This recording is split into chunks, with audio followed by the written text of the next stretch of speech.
And we're live. Welcome, everybody, to this week's episode of Dock Tales, a fisherman's story. Help us in... Sorry, something caught my attention.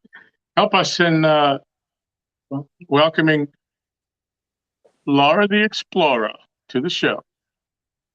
Hello, hello. I'm Miss Laura. How are you tonight? I'm fabulous, and how are you both? I'm doing well. I mean, what more could I say? I'm surrounded by two Golden Whisker Female Angler of the Year nominees. Oh, yes, I keep forgetting about that. Yes, congratulations, Jody. Congratulations to you. Thank you very much. You're welcome. Any predictions, or do you not want to get into that? I would be surprised if it ended up being me, is all I can say. I was surprised to get nominated, so I ain't. Oh, you both deserve it. You both have really worked hard this year, and best of luck to the both of you. And hopefully, I will be there to see the show live, as will you, Jody. Right? Yeah, I'm going. Cool. Oh, that's right. That's right. Congratulations to both of you for that. I keep forgetting about that as well. I just pulled my chat up on the TV, so I'm sorry I was fiddling with that, but I'm back now. I can see everybody in there. Scott Swift, Mr. Gadget, Chris Everett, and I will not take that over from you. I'm sorry. Okay. So who do we have in there, Jody? I can't see the first two, but Philip Williams, Mr. Gadget Fishing, Catfishing Fever and Outdoors. Scott Swift, Chris Everett. Hey, Laura, you may need to help him because I can't see that great tonight.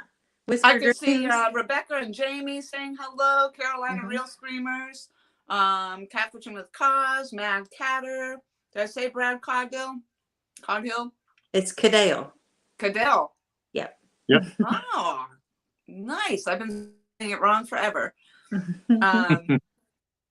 I mean, I might be lagging too, so I apologize but if I can at least see something, it's amazing.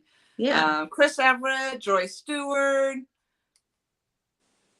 Catfish Fever and Outdoors, Down East Tackle, Quiet Man Curtis, Scott Swift, Joy, Catfish Fever and Outdoors. And I think we're down to the bottom for now. Avid, Brendan. Avid, we did say Cause, I believe. Welcome to everybody. Just for a second, if you don't mind, I just want to do something real quick. Avid, there it is. I got it, buddy. I got the camping mug. Nice. So I've been, saying all the mugs that I have, and Avid said, you don't have mine. So finally I got it. So I wanted to show them. Nice. All right. So that looks like Whisker Dreams. I'm not sure if you said Ricky, but welcome everybody. Let's get started. So Laurie, you lived the majority of your life in New Hampshire, did you not? I have, yes. And what part of New Hampshire were you from? I actually lived in pretty much, Concord, New Hampshire is the capital. So I didn't live too far outside of that. I lived in a town called Loudon, New Hampshire, where the Loudon Speedway, Right. And it's very well known for the people that are involved in racing and stuff. And they like watching the NASCAR racing, but In the bike week. and Bike Week, oh my goodness, yeah. Laconia, New Hampshire was famous for Bike Week, and I actually lived on the stretch of highway, right? I was literally only just down a mile from that racetrack. So everybody went flying by us for Bike Week all the way up into Laconia, and it was way back in the day, as they say. It was some party time on the side of the highway, I can tell you that. But yes, I lived out there for a good majority, in that town actually, for a good majority of my life, 20 some odd plus years. I grew up, I'm only 30, but. Yeah, me too. we grew, as you know, I grew up there in Massachusetts, not too far from the border of New Hampshire. And my grandparents lived up there, and we used to go up every year to their place in the northern part of New Hampshire. And we would go by the old man on the mountain. And Oh, we used to yes. stop there and get out and stretch our legs, go to the bathroom, do what we need to do. And I was so devastated when I heard that he fell off the mountain. Oh, that face slid right off. I see Michelle said she probably rode right by my house back in the day. Yep. And Palmetto Cat's in the house. What's up? Palmetto, Enrico, David Smith, Mad Catter. 336. Hello. Welcome, everybody. When he slid off the side of that mountain, that was devastating. And then they tried to. Are you familiar with that, Jody, at all? The Old Man on the Mountain? No. The Granite State. He it's a natural it was actually a natural formation. And so when you go up into the White Mountains, and if you went to a certain area and you looked at this mountain a certain way, you could see this profile of this, what they call the Old Man on the Mountain. And it was natural. Wasn't it a natural formation? Yeah. Yep. And then eventually over time, the face started to, it was pretty prominent, but the face started to slip. So over time they would start to put in, people would climb up and try to secure the face to the mountain. And they did a few different things to try not to lose him. But ultimately over time, one day, there he went. The whole face just came right off the mountain. Well, I heard you just talking about someone falling off the mountain. I thought that was so sad. I thought it was funny. It was sad. I grew up. That was, that was like our Mount Rushmore. You go. It was like a big thing. We're almost to the Man on the Mountain, and that meant we got out and we got treats and we got to walk around and see it. And it was. We did it every trip, every summer when I was a kid. And now it's gone. My kids will never see that. Right. And now what they've done in there is they created a memorial park for it. That's how big this thing is. But they've created these, they aligned, I don't know what you want to call them, these metal rod type things. And they've aligned them in such a way that if you look at them just right, you can see where the Old Man on the Mountain was and see his profile again. But it's just not the same as the actual real profile being there. Yeah. So, but yeah, I spent a lot of time up in the White Mountains, as we've talked about with the hiking and everything. Right. We're going to get into that. Yeah. So what did you fish for when you were in New Hampshire? Most of the time that I went fishing in New Hampshire, and I'll tell you that I was just talking about this the other day. The water is so much different. It's so, especially when you get up in the mountain areas, but the water is crystal clear. Literally crystal clear water. Here it's just muddy, mucky. Well, they call it black water. Some of the water down here is just actually called black water, which caused apparently from the roots of the trees and the cypress trees and whatnot. Yeah, that's tannic acid, if I'm not mistaken. That's what does that. Is a couple of rivers up here that have cypress trees, and they have that brownish black color water to it too. And but in New England, I'm going to say, because that was the nice thing up there in New Hampshire. I could go an hour and be in Massachusetts, drive an hour and be in Vermont, and they call it the tri-states there, and you could literally just drive from one state to another with any direction. You can go the mountain to the ocean in just an hour trip going anywhere. But yeah, a lot of that was trout fishing, bass fishing. And the big joke is because when people see my picture of my bass fish, I got a nice bass. A good sized fish. It was very nice fish. So let me ask you this, because there's a lot of people that don't know. What is a hornpout? Oh my goodness. I laugh at that because, as when we do it often in our group of New Englanders, we talk about that a lot, that hornpouting is something they did do that here in New England, is hornpout fishing. Here, I say here, I'm in South Carolina now. But horn pouting was a thing and people used to do it. But they're little tiny fish. And I actually didn't even know that they were in the catfish family, I guess. I don't think I ever remembered knowing that they were catfish per se. We just always called them horn pout. And they were nuisance fish. Yeah. And I never wanted Yeah, to you're touch lucky if they got.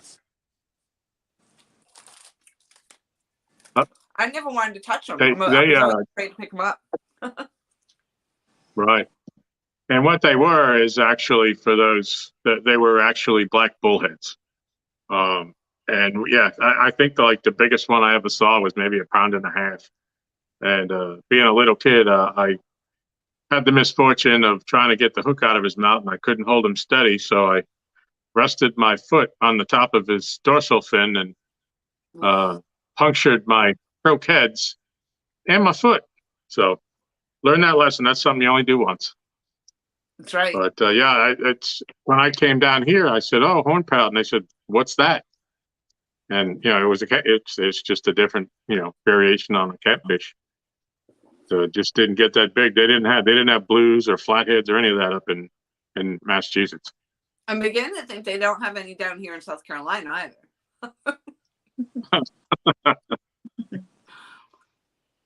We'll get to that, I'm sure. Yeah. Yeah. Oh my goodness. Jody, you have anything? Have you ever tried fly fishing? Fly fishing, yes, and it was awesome that I caught the show Panfish Nation did with I think it was Panfish Nation, I'm pretty sure, and they did the segment with the fly fishing, and I was actually able to talk about or participate in that just because I did take a fly fishing class. Oh my goodness, that was some time ago, probably 2011 maybe. Yeah. And I really enjoyed it a lot because for one, it just got me out and involved in going to this group of people in this class, and our fish and game department is the one that put it on. And then they also did some fly tying, so I got to tie the flies. And I have a friend of mine, an older gentleman that I met when I was hiking. He worked at the local Eastern Mountain Sports store. And he actually took a couple of my flies and went out and caught fish on the flies that I tied. So I thought was pretty awesome. Wow. Yeah, that's cool. I see Rebecca saying I live the coolest life. I used to make homemade spinnerbaits where I'd tie the skirts on them with living rubber, and it was always cool when you made a bait and you actually caught a fish on it. That was so much better than buying one in a store and catching one. Yeah, also more heartbreaking when you lose it. You lose. And actually, I have a story about that. One of the ones I made that hit really well on the waters up there was the woolly bugger. Yeah. Yeah. I have a story of wool with one of my favorite spinnerbaits that I only used to use in my tournaments. When you tournament fish and you have certain lures that catch most of your fish, you don't use those lures in practice because you don't want to lose them. Right. And I had this one perfectly tuned, and I was near the end of the day in a tournament, and I was looking for a big fish, and I was fishing a grass line, and threw it up in there, and I ripped it out of the grass, and something grabbed it, and I was like, "Oh man, it's on!" So I got the monster, I got him, and water was a little dingy, and I netted him only to find out that it was a bowfin, and he was about an 8-9 pound bowfin. Ooh. And I lifted him up onto the deck of the boat, and then he started spinning in the net. And before I could unwind him, he had bit his way through my net and out onto the deck of the boat. so wow. He got put back unceremoniously, but he destroyed that bait to the point that it couldn't be used anymore. and I had to buy a new net. So I Oh, lost my bait, I lost my net, and I didn't win the tournament. oh no. So that was kind of sad. Yeah. Yeah, I got a couple more shout outs real quick before we get too far behind. Buck Williams, Kenneth, Eric, Sampy, TX Tiger, Annette, and I just see Uncle Josh. Welcome, everybody. If we missed somebody, we try to catch you again. Philip, I think we said Philip. I think I see Kenneth in there. Did you Okay, say hello to so, him? yep, Kenneth, we got Kenneth. Yep. Philip Williams, hello. Joy, we got Joy. Yep. Joy, yep. And Rico, I know we saw Rico. And hello, Avid. I know they said hello to you when you came in. Yep.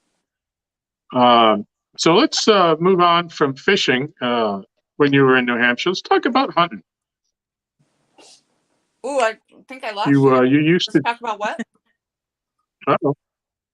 Talk about hunting in New Hampshire. Yes. So I spent a couple of years with the hunting, and I never actually harvested anything, which really doesn't break my heart. I know Jamie and Rebecca, Carolina Real Screamers, they actually do some hunting down here, and Rebecca had actually asked me about going with them to their property to do that. Unfortunately, I mean, I have gotten rid of a lot of my hunting clothes and that sort of thing, but I do still have my rifle and I do still have my bow, so I could do that. But I am better at shooting with my camera. So I've never harvested one, but I did go out with my bow and I did go out with my 6.5 Creedmoor. Actually, at the time when I started, I didn't have the 6.5 and I can't remember. I think I was using somebody else's rifle I went out with. But yeah, the thing that got me, I was involved with that, trying to just try something new. And I took the class, and I don't know, it was another one of those things that just got me involved with the outdoors. And my favorite part is scouting. And I could do anything with hunting. It would be the scouting. I would do that and I wish I could be the scout guide, you know. Hey, let me just go traipsing through the woods, and you know, I'll find all the, because I love just finding the markings on the trees, to the scrapes on the ground, to the, you know, the scat or whatever. It's just it is a good time. It's awesome. But so I did that for a couple of years. I have not gotten my hunting license down here, so I left that up in New Hampshire with my bear. I think you told me you. What's that? What did you say? I'm sorry. Say that again, Jeff. I said with my bear. I was going to say you had. Yes, that's what I was going to ask you about. You had a couple of interesting encounters out in the woods. Can you tell us about them? Yes, I did. Yeah, because one of the times, and it's kind of funny because where I was hunting, I actually had to walk quite a ways into the woods. So even if I had harvested anything, it would have been quite a walk out of the woods with whatever I had harvested. But I had my rifle. I was all gung-ho to go, and I got up. I was sitting up on a knoll, like up on a. It almost actually was a hill that was made because they had cleaned out dirt or something. I don't know. It was a big mound. And somebody had been sitting there prior to me because they had already like stones and everything set up. Like they were creating their little hideaway in there. And so I sat down with my rifle, and I had actually picked up some, I don't know if I have it up there behind me, but it's called VK, Vanilla Killer. Oh my God, this stuff, you only need just a little drop, just a little tiny drop. So I went into the woods the first time I've had the VK. I went in there, I dropped just that little drop on a leaf. And then I went up to my spot up on the hill, and I sat, and of course I smell like doe urine and everything else. And I had my rifle in my hand, and I was ready to go. I was thinking, I'm going to see a buck for sure. This buck's going to come in. And I'm waiting. And then all of a sudden, I see coming on the hill that's across from me out of the woods, I could see this black spot. and here it comes. And I knew, right? I'm like, this is a freaking bear. So I'm watching it, which is fine. He's coming across because he's on the other side, but he comes down and his nose is to the ground the whole time. And I don't even know that this bear ever even looked up, is the thing. So he comes in through and he comes down, and you can just tell he's on my scent. I could tell just the way he was coming in. And I don't even know if he had any interest in the VK, because I don't even think he went over to where I had dropped the VK. So I think he was just on my scent, which is kind of interesting. Maybe those people that go hunting and bear hunting will know a little bit more about that, about why they would be attracted to the doe scent. I don't know. But I watched him up on the knoll, and I had my rifle. Well, I didn't have a bear tag. I couldn't shoot this bear. And so all I could do is just watch this bear coming at me. And so now I've got my rifle and I'm trying to videotape at the same time, but I don't want to put my rifle down because I'm afraid this bear's going to keep coming, as it did. And then it finally, as I'm sitting up on the hill and I'm looking down at this little group of trees right at the bottom of the hill. And all of a sudden I whispered in the phone, oh my God, he's still coming. He's still coming. What am I going to do? Because I'm shitting my pants. You know, I'm not going to lie. I'm shitting my pants. I'm like, oh my God. So, you know, whatever it was, he just stopped. And then, but he still didn't look up at me. As far as I know, he never caught sight of me. But he just, and I'm thinking, oh, please don't make me have to stand up and go, hey, bear, or whatever. Because, you know, I don't want to draw the attention. I just want you to go away. So I'm videotaping the whole thing. And then finally he stops. It's like he sensed something.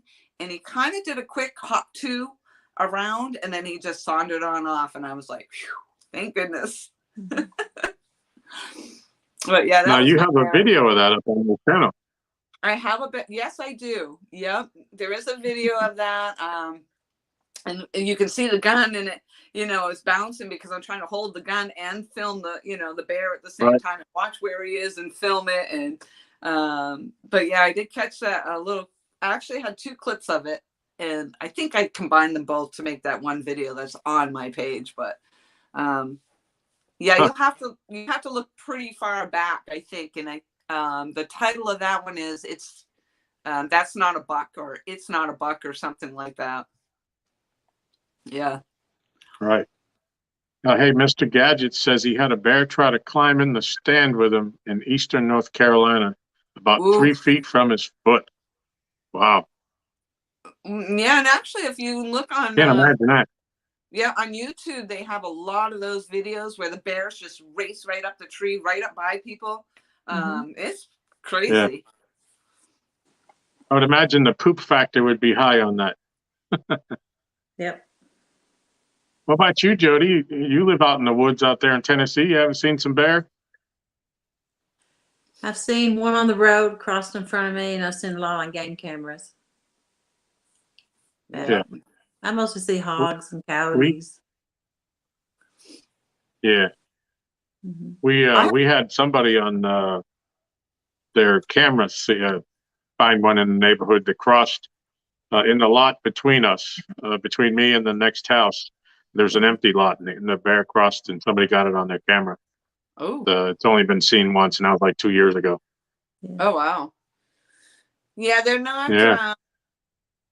They're not an uncommon sight up there. In fact, my sister has them in her yard all the time. She has to always take down the bird feeders and whatnot. So, I'm sorry. I was watching the people come in. Hi, Mike's Fishing Home, and the hellos in there still. Carmel Muncie, hello. Yeah. Uncle Lou, hello. But yeah, it's. We got a few more too. If you don't mind me, just Daryl, Tina, Carmel, Sunfish Assassin, Sampy. The if we didn't get him. Hello. Sorry. Yep. Hello, everybody. Howdy. Oh, go right ahead. So you have another story about a coyote. Yeah. Yeah, no wonder I'm not hunting, right? You know, I'm not. Yeah, the coyotes. I'm not so sure that Curtis, hello. I'm not so sure that I would want to run into them here because I think everything down in South Carolina is just bigger. Everything's bigger, and I'm pretty sure I've heard that the coyotes down here are larger too. But yes, I was standing in the woods, and I did have my rifle. Again, I was out with my rifle, not my bow, and I saw the dog come down. And what was interesting about the story was that, everybody always said, and the coyotes were running the deer. They would run the deer. The hunters don't like them. And they are, again, kind of classified as a nuisance.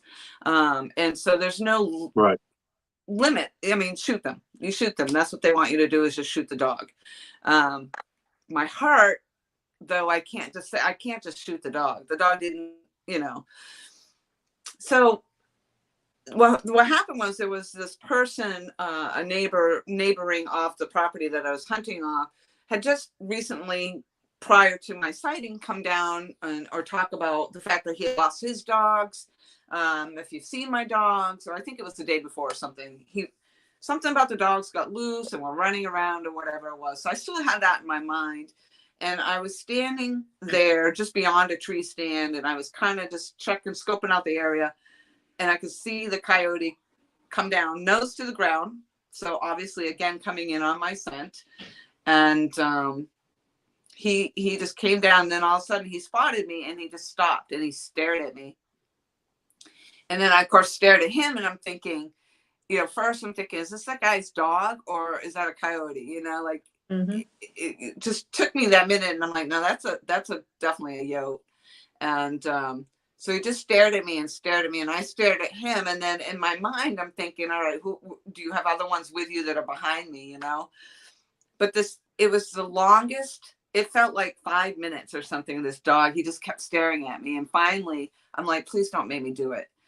And I think I even spoke that out loud. And then I had to raise my rifle up. And no sooner did I raise the rifle up at him, and he shot off and took off. And I thought, oh, thank goodness. Because I'm thinking the thing's going to come at me, jump me or something. But so that definitely in the woods, like Jody was saying about the hogs, I don't know that I would here. I haven't experienced, I mean, I didn't have that in New Hampshire, but down here, yeah, there's wild hogs. So that's something different to look out for. Yeah. I think our hogs up here is a little bit bigger than some of the other places too. Oh, they'll come out on you while you're riding a four-wheeler and chase you. Really? So they're aggressive. They just aggressively come at you. Mm-hmm. Ooh, that's not good. Yeah. I don't go anywhere without a pistol.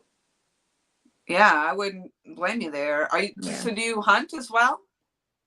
I don't hunt. I don't really eat it. So I don't like to kill anything I'm not going to eat. Yep. So. Yeah. There you go. I mean, I've killed a squirrel before, but then like things like that, but not deers. Yeah. I have killed a hog, but that's about it. I'm kind of the feeling, if it ain't bothering me, I ain't gonna bother it. Go your own way. Yeah. Right. And I'm not one to. Even with the fish, the catfish. I'm so lazy that if I catch a catfish and I want something to eat, I'll throw it back, and then I'll go to the food line and buy the fillets already ready for you, ready to be dropped in the grease. Right. There's a big thing up here to snake hunt. That's where the snakes come out of the night and they get on the road up on the mountain. Oh, the yeah. trails and stuff. And so people will get on their four-wheelers side by sides and run over them or cut them up with the hoe.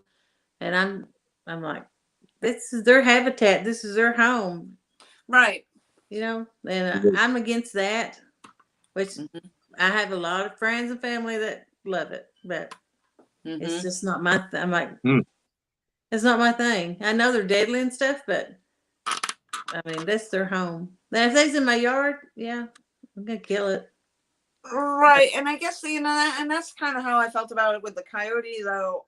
I understand it was on the property, on the hunting ground and everything, but it's just doing what it does to live. Yeah. It's just doing its thing. So who was I to shoot it just because it happened to come down on me? Yeah, just because it's there. Just because it's there. Yeah. And for what? Just so that I could say, hey, look I killed the coyote. I just wasn't about it. So no. Yeah. So I find hunting is definitely a personal preference. I think for I'm sorry, I just saw Jamie's comment. My boat is good at snake hunting. He says that because he had the snake dangling from the bottom of the boat after they. He's also had deer recently off the side of his boat. So. But yeah, hunting is definitely a personal preference, I think, for a lot of people for a lot of reasons. So, I enjoy being out. I didn't care for getting up early in the morning and getting out there at 19 degrees. Although there was a 19-degree day that felt so amazingly beautiful, and I was surprised. I mean, when you dress for it, but I think just being out in the woods and being in the nature and the seeing of everything, that was what was awesome to me. But if I actually had to shoot it, I don't know. Coyotes kill thousands of pet dogs, cats, and have killed small children in their own yards, is why we have to keep them in check. Yeah. I mean, there are areas like, I think, if I'm not mistaken, isn't California one of the areas where they're, like he's saying, on the sidewalks and things like that. That's kind of scary. Oh, yeah. Yeah.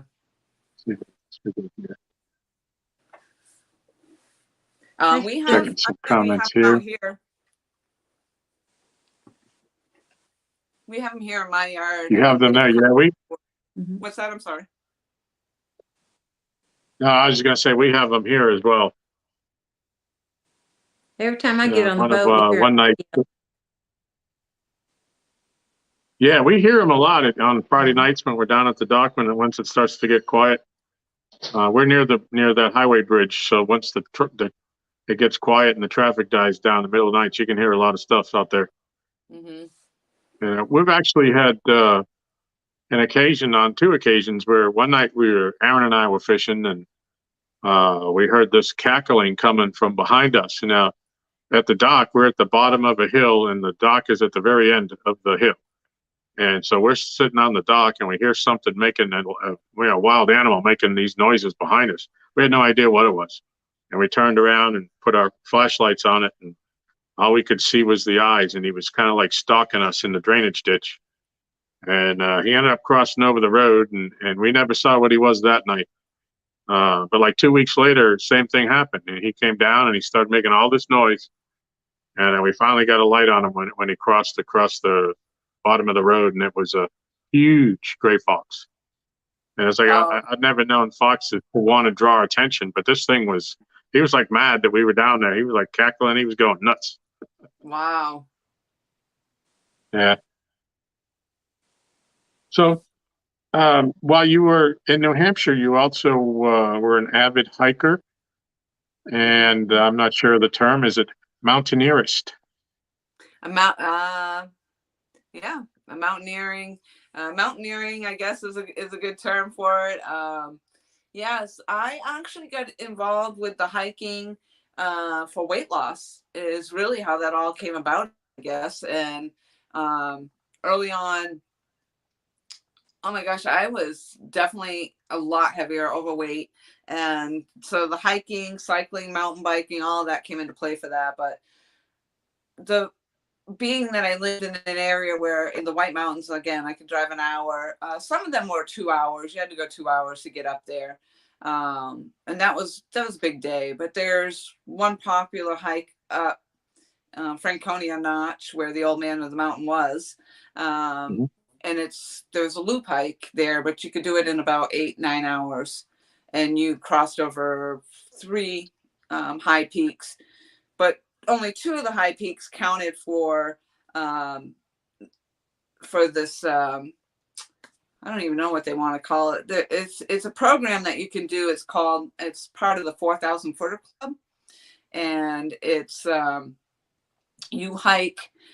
There's 48 peaks in New Hampshire that are over 4,000 feet high. So 5,000. You got Mount Washington in there, Mount Adams, all in the Presidential Range. Pretty high mountains. So with the 4,000 Footer Club, you hike all the high peaks in New Hampshire, all the high peaks in Vermont. I think there's only maybe 5 in Vermont. And then you have the ones that are in Maine as well. So that's something that people would strive to do. And it's also the Appalachian Trail runs through a lot of that White Mountain area. So that was another big thing as well. So the Appalachian Trail, the AT, was something I was really interested in. And that was part of it, is getting up there. Oh, yes. Can you see that? Go ahead, tell them what it is. That was called, that's an event called the Flags on the 48. And they do that every year. They still do it every year. And that's where groups of hikers come together. They form their groups. And they choose which mountain they're going to summit, which one of the 48, because you're hiking the ones that are over 4,000 feet.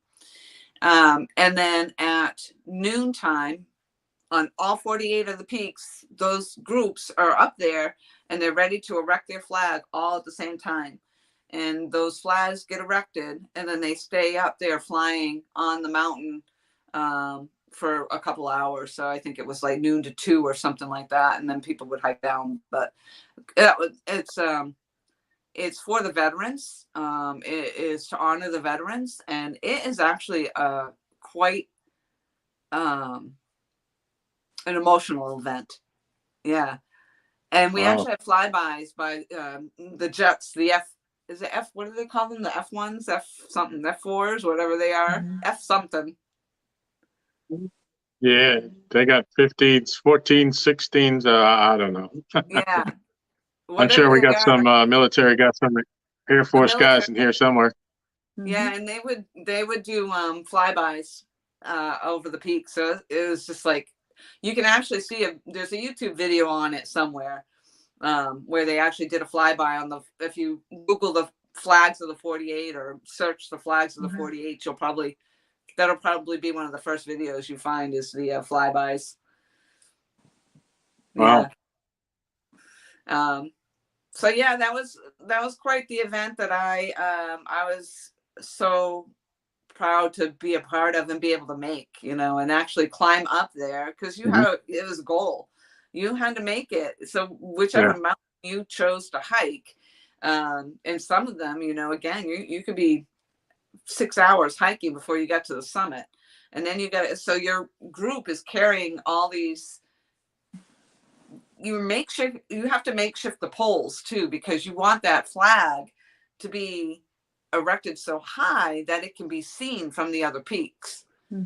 So if you were on the right peak, you could stand on the right peak, you could see all the flags on the several of the other peaks as well. So that's pretty cool. Cool. Now, how many of those climbs that you made were in the wintertime? I've done about maybe 5 or 6, I think, or so of those hikes in the wintertime. And that's a whole nother, they have a lot of different hiking quests, I'm going to call them. So you can, and I actually got a patch. I'm looking around I don't have it out here. There is a patch that comes when you complete all 48 of the hikes of all the 48 of New Hampshire. You get a patch for the 4,000 Footer Club, and you get a certificate and everything that says that you're done, that you've completed this mission. But they have them for a couple other events as well. And I'm sorry, I digressed off the question. What was the question again? I totally got lost. Well, that's what we were talking about, the 48 peaks before we showed the picture. Yeah, you just asked me a question I was answering, and then I just So sorry. When you're going on these, big trips like this hiking, and what do you eat? Do you take like a certain kind of round deli meat with you or something? Yeah, actually, that's an excellent question. Oh, I know now. I know what you were asking me about. You were asking. Oh, we were talking about carrying up the flagpoles and all these sections, I think. But yes, you Right. gotta go. You're hiking up these 6-hour hikes to get to a summit, and then you have to erect all these poles. But that's an awesome question, Jody, and that is that question right there is a huge one. Mount Liberty, I see right there. Catfish Fever and Outdoors. Mount Liberty Flyby on YouTube. Yep, there you go. Excellent. Yep, that's awesome. Yeah, so the food topic is huge in the hiking community. In the back, I was a backpacker, so the difference between hiking and backpacking is that as a backpacker, you're going up there and you're spending nights on the mountain. Mm-hmm. So you're carrying everything, all your provisions, as Winnie the Pooh would say. Yeah.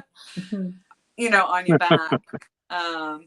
So there was one particular hike that I was up there for 3 days, and I did 7 of those high peaks in those 3 days. So we hiked a lot, and food was so important.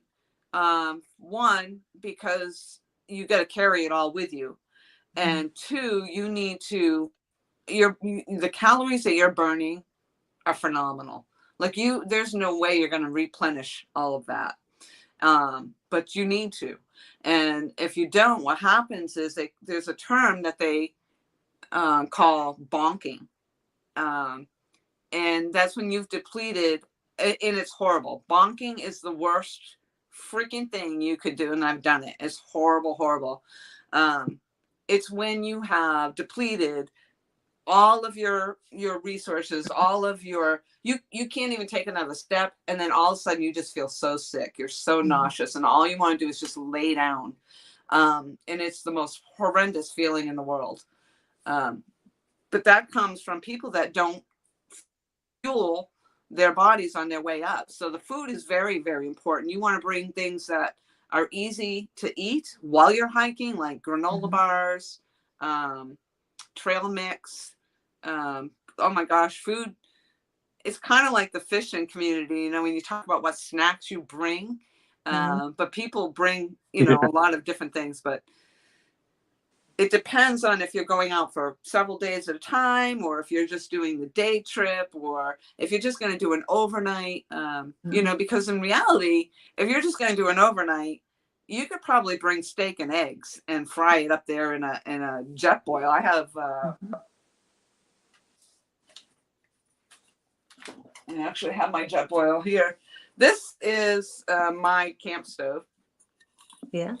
And this actually does come, I don't have it here, but it comes, there is a fry pan and there is a pot and that sort of thing. But you can boil water in this. You put this thing together. Yeah. And this is great for any kind of outdoor activity, really. I've taken it out fishing before just to make coffee in a canoe. But yeah, so as an overnight, if you wanted to lug it, you could certainly bring steak and eggs. It's not going to go bad for overnight, and you can cook that out there. But if you're going for several days, a lot of people get into the lightweight backpacking and lightweight food. So things like, what are they called? MREs, what is it? MREs, yeah. I guess. Yep. What is it? I call it MRIs. MRIs, is that right? The foods that are like military, whatever. MR80s, I don't know. MR80s are firecrackers. Whatever that food is. Military eats the MREs. MRE. Military meal ready to eat. MRE. Right? Okay. What'd you just say, Jody? Military what? Meals ready to eat. ready to eat. Meals ready to eat. Okay, yes. Yeah. Okay. Military ready to eat. Yeah, no. And my sons question that. MRE, meals ready to eat. 3 lives in one. Yep. Jamie says he can hike from his truck to his boat. David Smith, I don't know, he's laughing over there. Yep. David Smith says, thinking ice chest or stay home. You know, but I have several different size backpacks. So the backpacking community is a whole different thing, and the whole backpacking thing is a whole different ballgame. And there are very ultralight backpackers. That means everything is so like lightweight. Everything has to be the lightest piece of gear, and it's the most expensive way to go. But if you're out there backpacking, or if you get involved with doing the Appalachian Trail, where you're hiking for months and months and months on end, that's where the lightweight stuff really comes into play. But yeah, hiking was the most, I don't know, that's the biggest accomplishment I think in my life. So, and that's where my YouTube actually started. Nice. Did I answer the questions that you had, or I just kind of rambled on that one? You didn't mention bologna by name. I what? You didn't mention bologna. Did you mention bologna? Do you like bologna? And did you bring that on your hikes? Oh, bologna. Yes. Sorry. I actually, let's talk about bologna for a minute. Yes. I watched that show of yours. And I'm like, German bologna.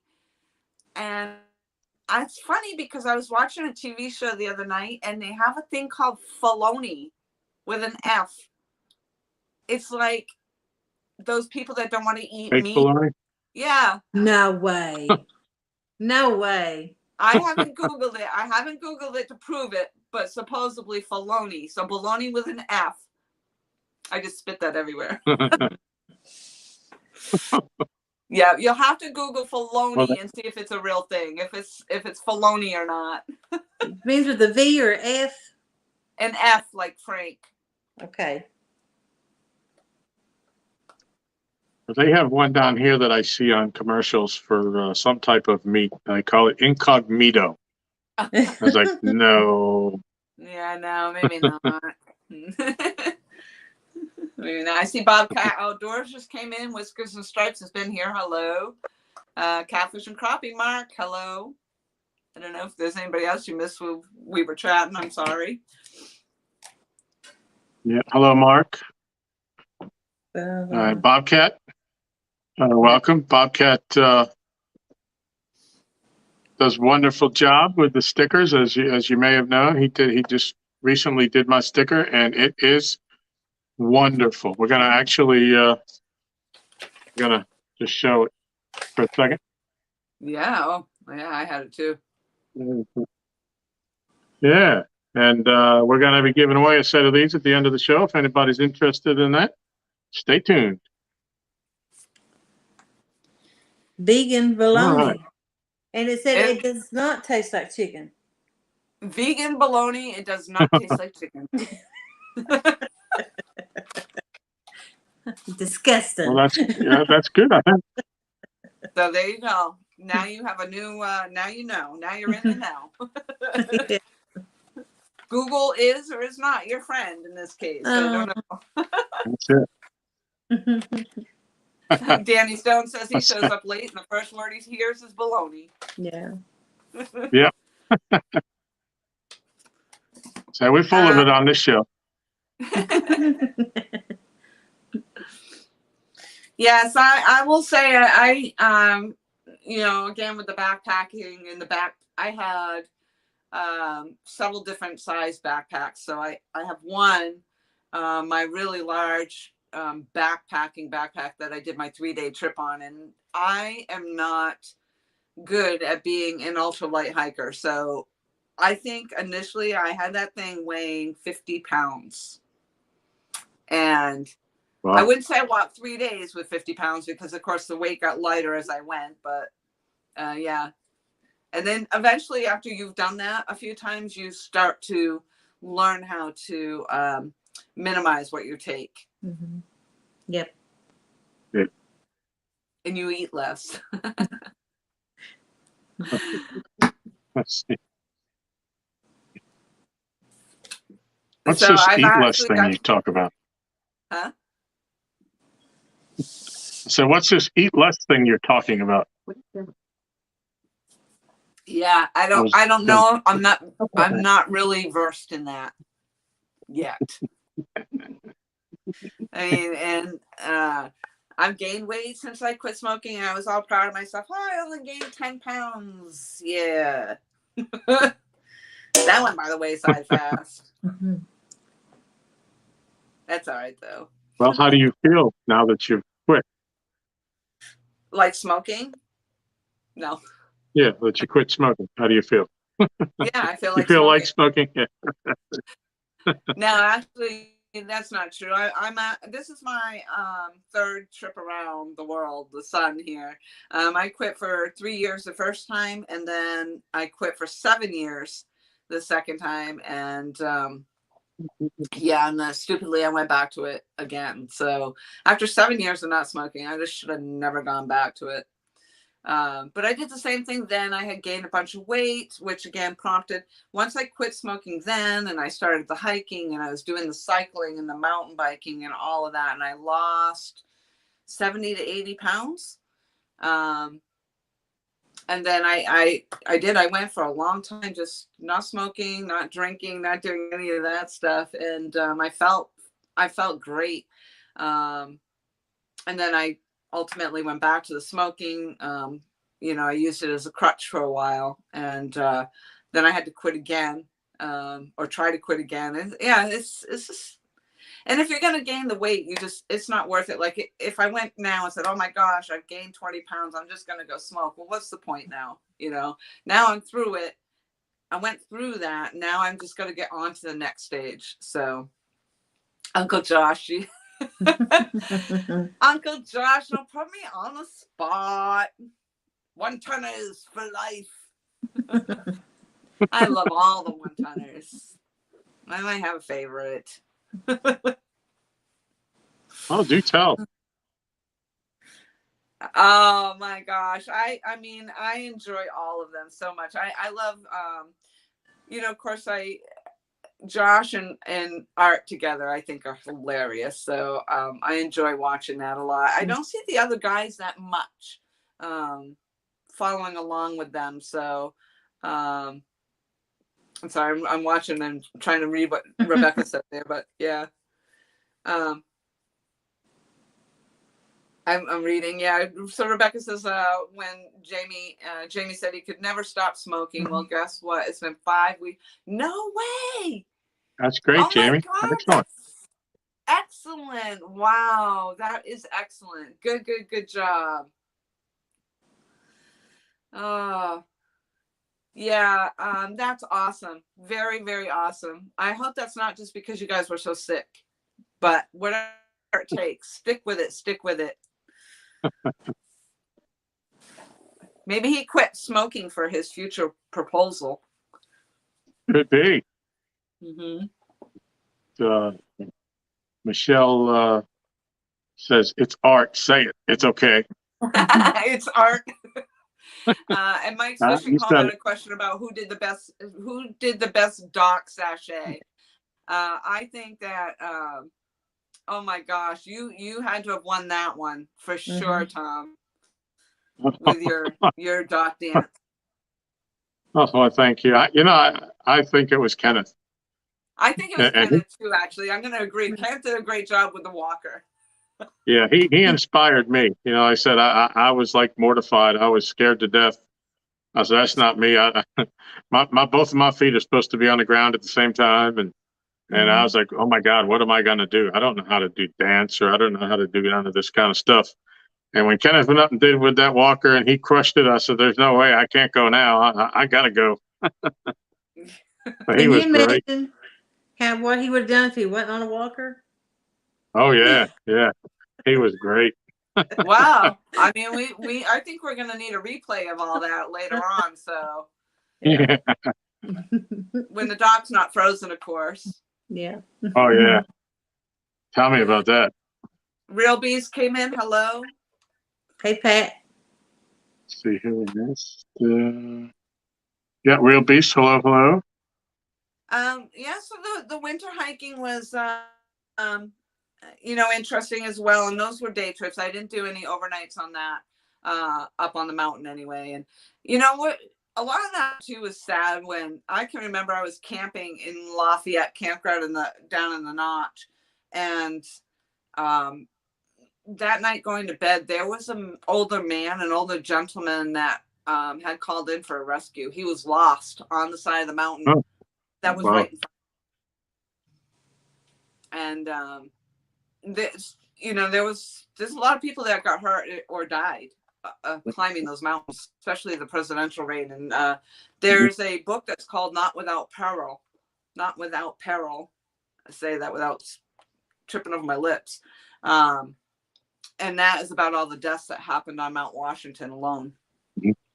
But on the people just slip off the side of the mountain. I mean, it's just lots of different reasons that people are dying, and they get lost out there.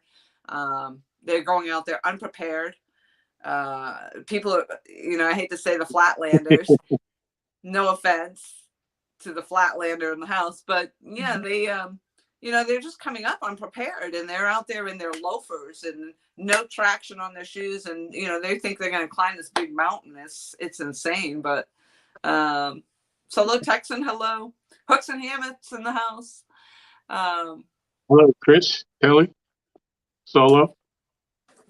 Bobcat has a message for you there, Laurie. Bobcat Outdoor says, let me see if I can see it in my screen here. Laura The Xplora, a Bobcat Outdoors decal on that board. Email me. Yes. Oh yeah, you can see my board up there. Yeah, I just started the second one. So I could put I put an LG up there, I think, and Nina's kayaking sticker went up there. Of course, Cool. You might recognize another one there. Carolina Real Screamers. I see 1 ton. Yep. I see the original LG Bass sticker. Yep. The one of a kind LG Bass sticker. Yep. Yep. Freddie, Muddy River, Catfish and Crappie. I'm surprised you can see all that.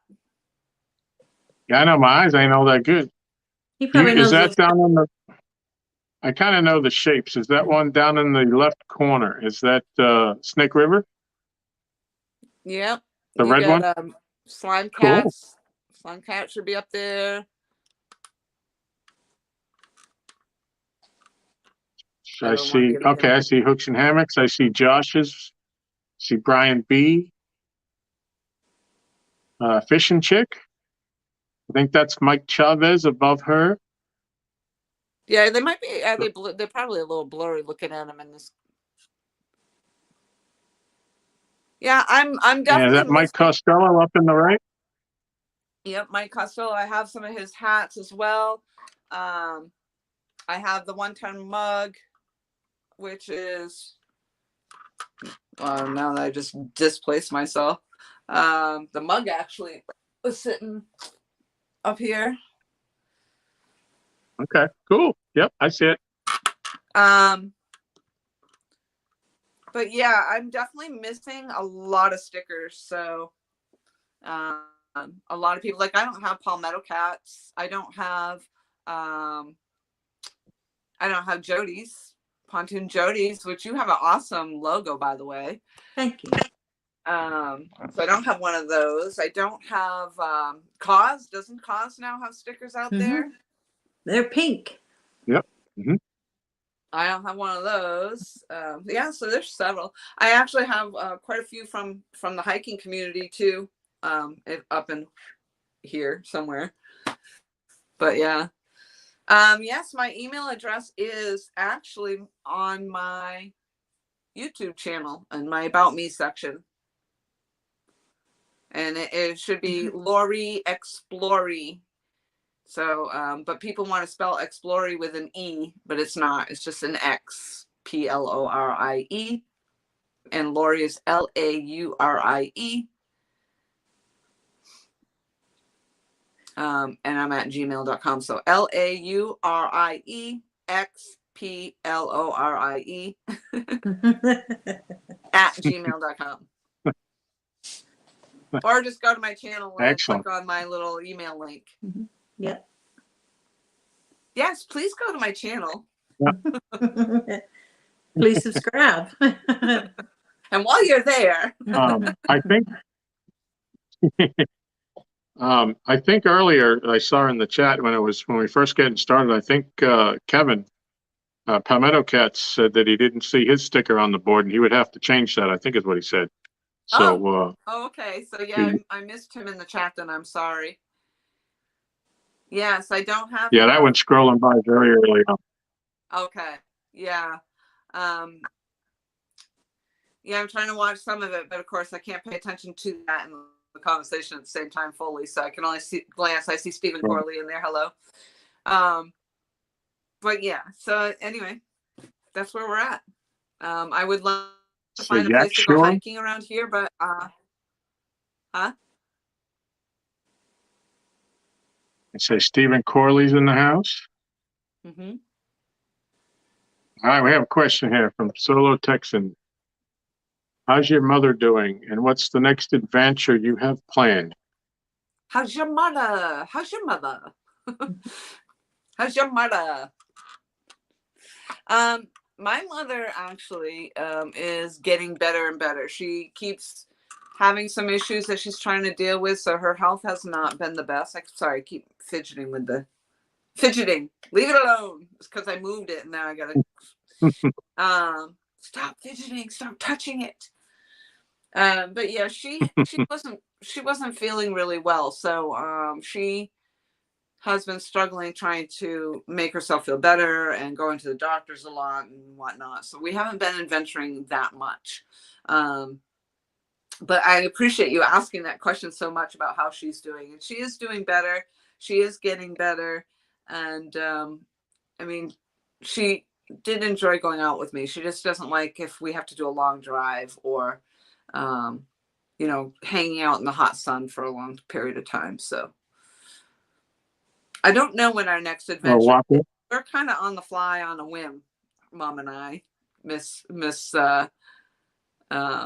Rootin' Tootin' Tootie. Yeah.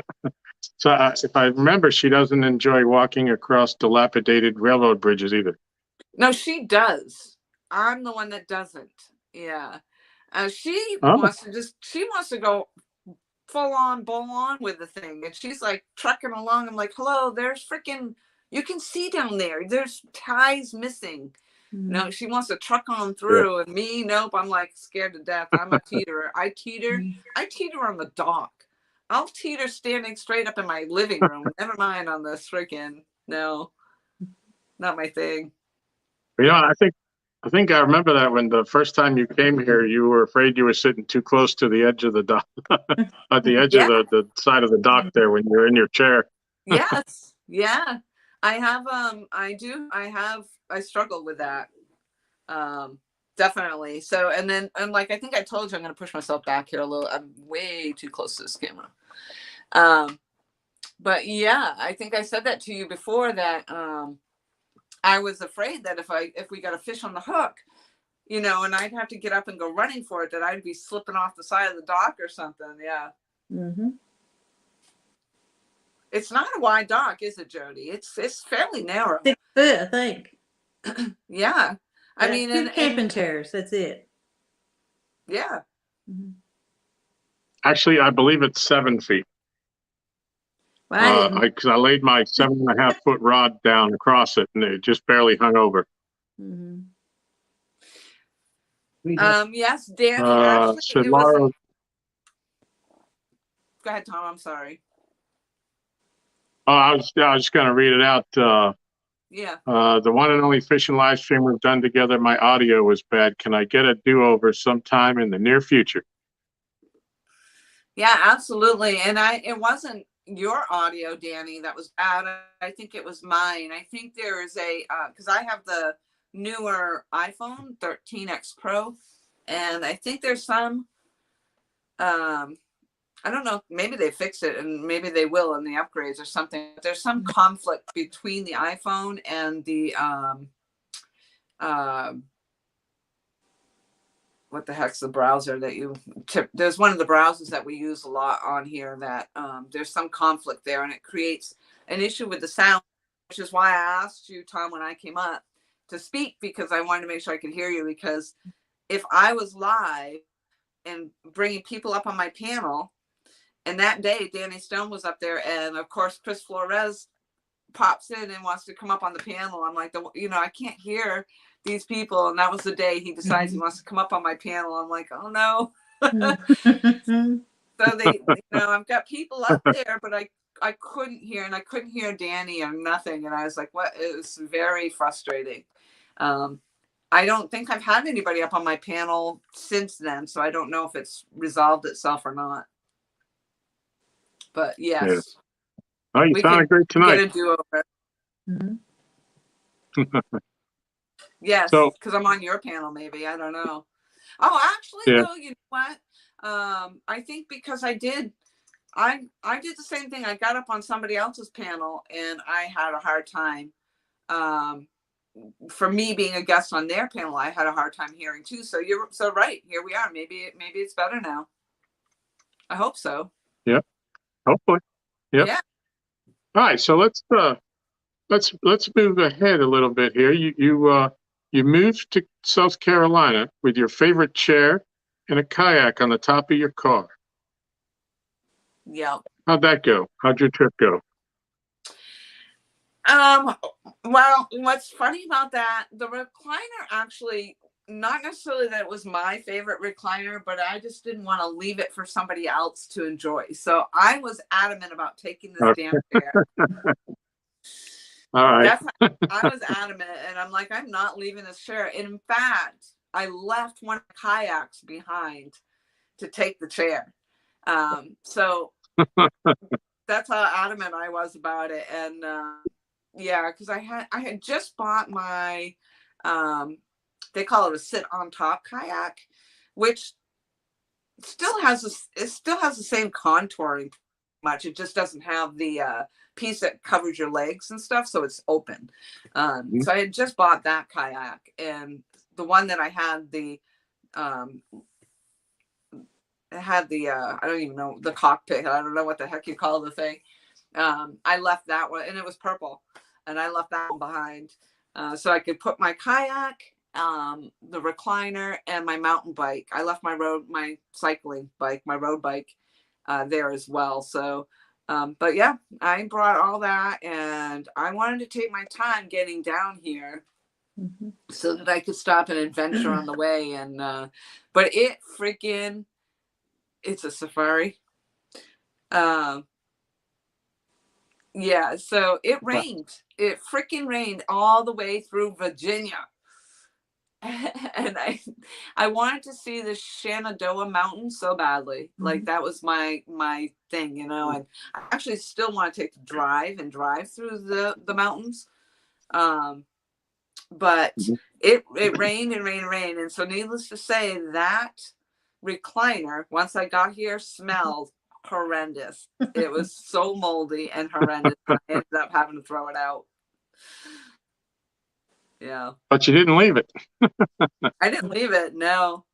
Yeah, and I had this I had a good sized flat screen TV and everything, but things were put on top. I mean, everything I owned, I packed into my SUV, and people have seen my Xplora SUV. I have a Hyundai Tucson, and I packed everything I could into this Tucson, and that was it. That's my life. If I'm very minimal, I'm a minimalist at best. So, and that's part of it, is because I am a get up and go person. So if I can't fit it in my truck, I don't want it or need it. Pretty much. There you go. Just fill my water glass here. All right. So, since you've been down in South Carolina, what is different in your hiking and all of that compared to when you were up north? There's so much different here, and I don't know that I'll ever get used to it, and it makes it so hard. So in New Hampshire, this is kind of what we were going over and talking about, but I just did. I'm actually kind of impressed with myself. I did a lot. So I spent my time. I've been outdoorsy. I've just always been outdoorsy. So there you go. Cause yes. Are you into kayaking with alligators? I might be looking for a friend to go kayaking with the alligators with me. We'll get into that also. But yeah, so I spent a lot of time kayaking. And I had my own kayaks, and the hiking and the winter hiking, the snowshoeing. I didn't ski because I have knee issues, but I never did ski. And the hunting and all of that, it was just what I did. And even if I wasn't hiking in a mountain, I could go to one of our local hills and hike, or just find awesome trails to go out on. So when I got down here, the alligators again, cause it's always about the alligators, unless it's winter. Yeah. And if it's not about the alligators, it's about the cottonmouths and the all the other snakes and poisonous things. But yeah, anyway, so that was part of it. When I got down here, and it's flat. It's flat, like in my area, in Myrtle Beach.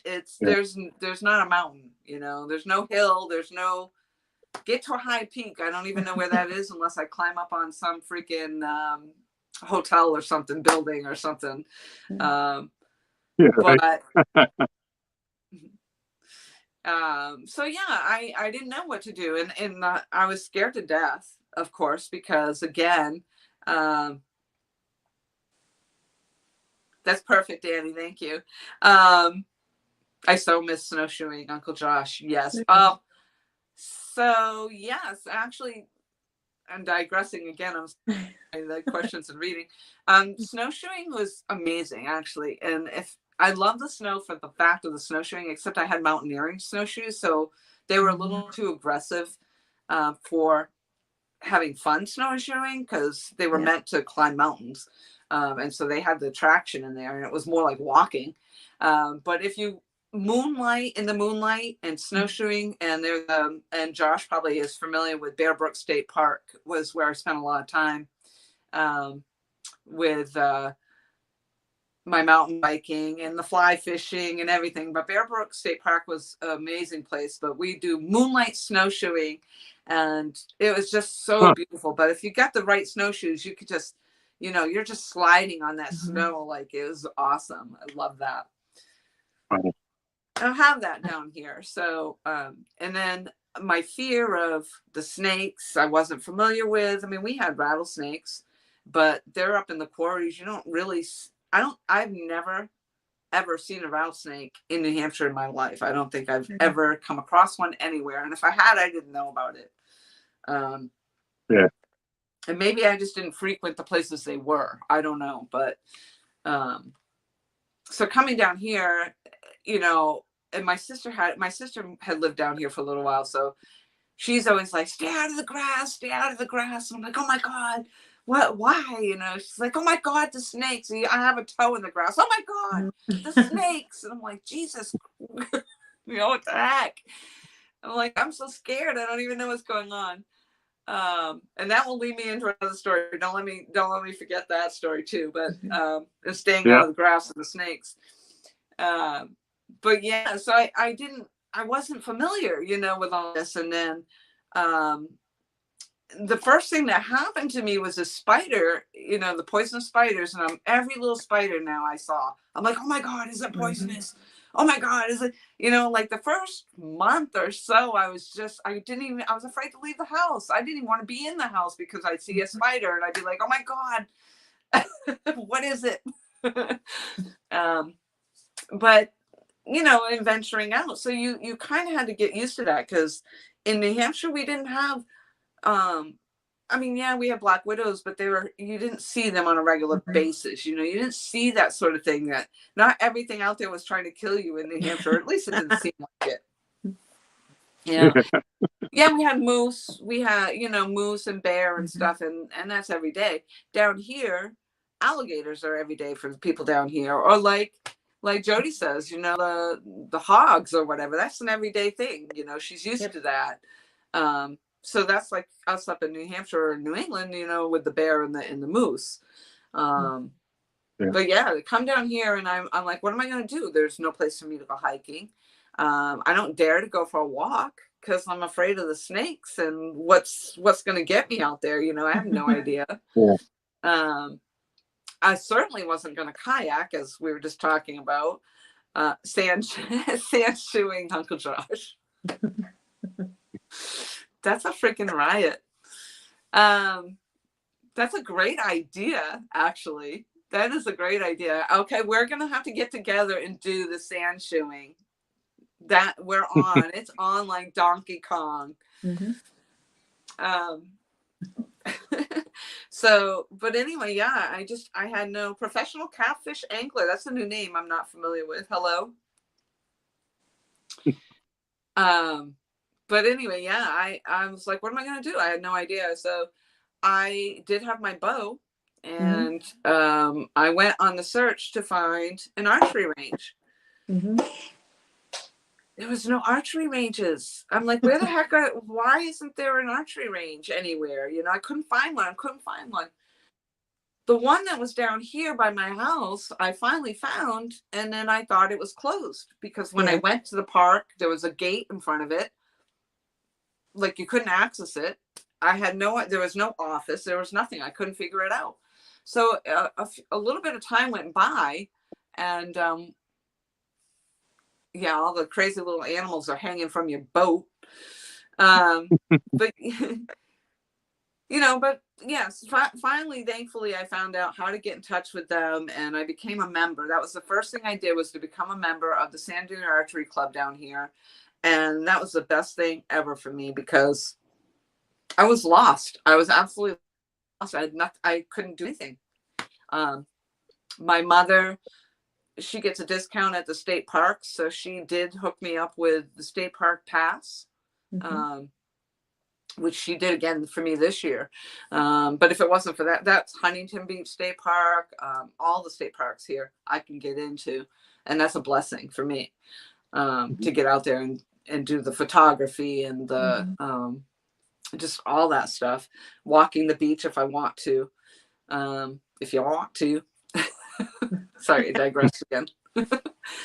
But yeah, so I found the archery range, and that was the big thing for me, was the archery range and finding that. And then I got hooked up with the fishing, and then it became all about trying to catch this elusive catfish.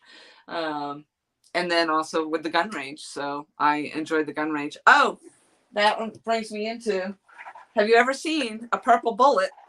I don't know if my friend Tiger, TX Tiger, is in here. I didn't. He's in here. He was earlier. I don't know if he still is. He was in earlier. Yep. If I can open the damn thing. So he actually came across these and was gracious enough to think of me, and send me this box.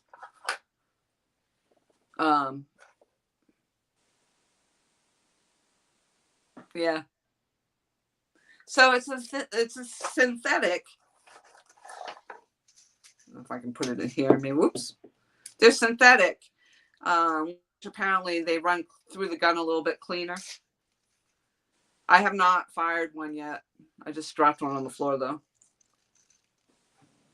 Isn't that interesting? Cool. Very cool. Yeah, very cool. I mean, it's purple. Yep. Did somebody send you those as a gift, or am I dreaming? Yeah, nope, it was TX Tiger that sent Okay. him to me.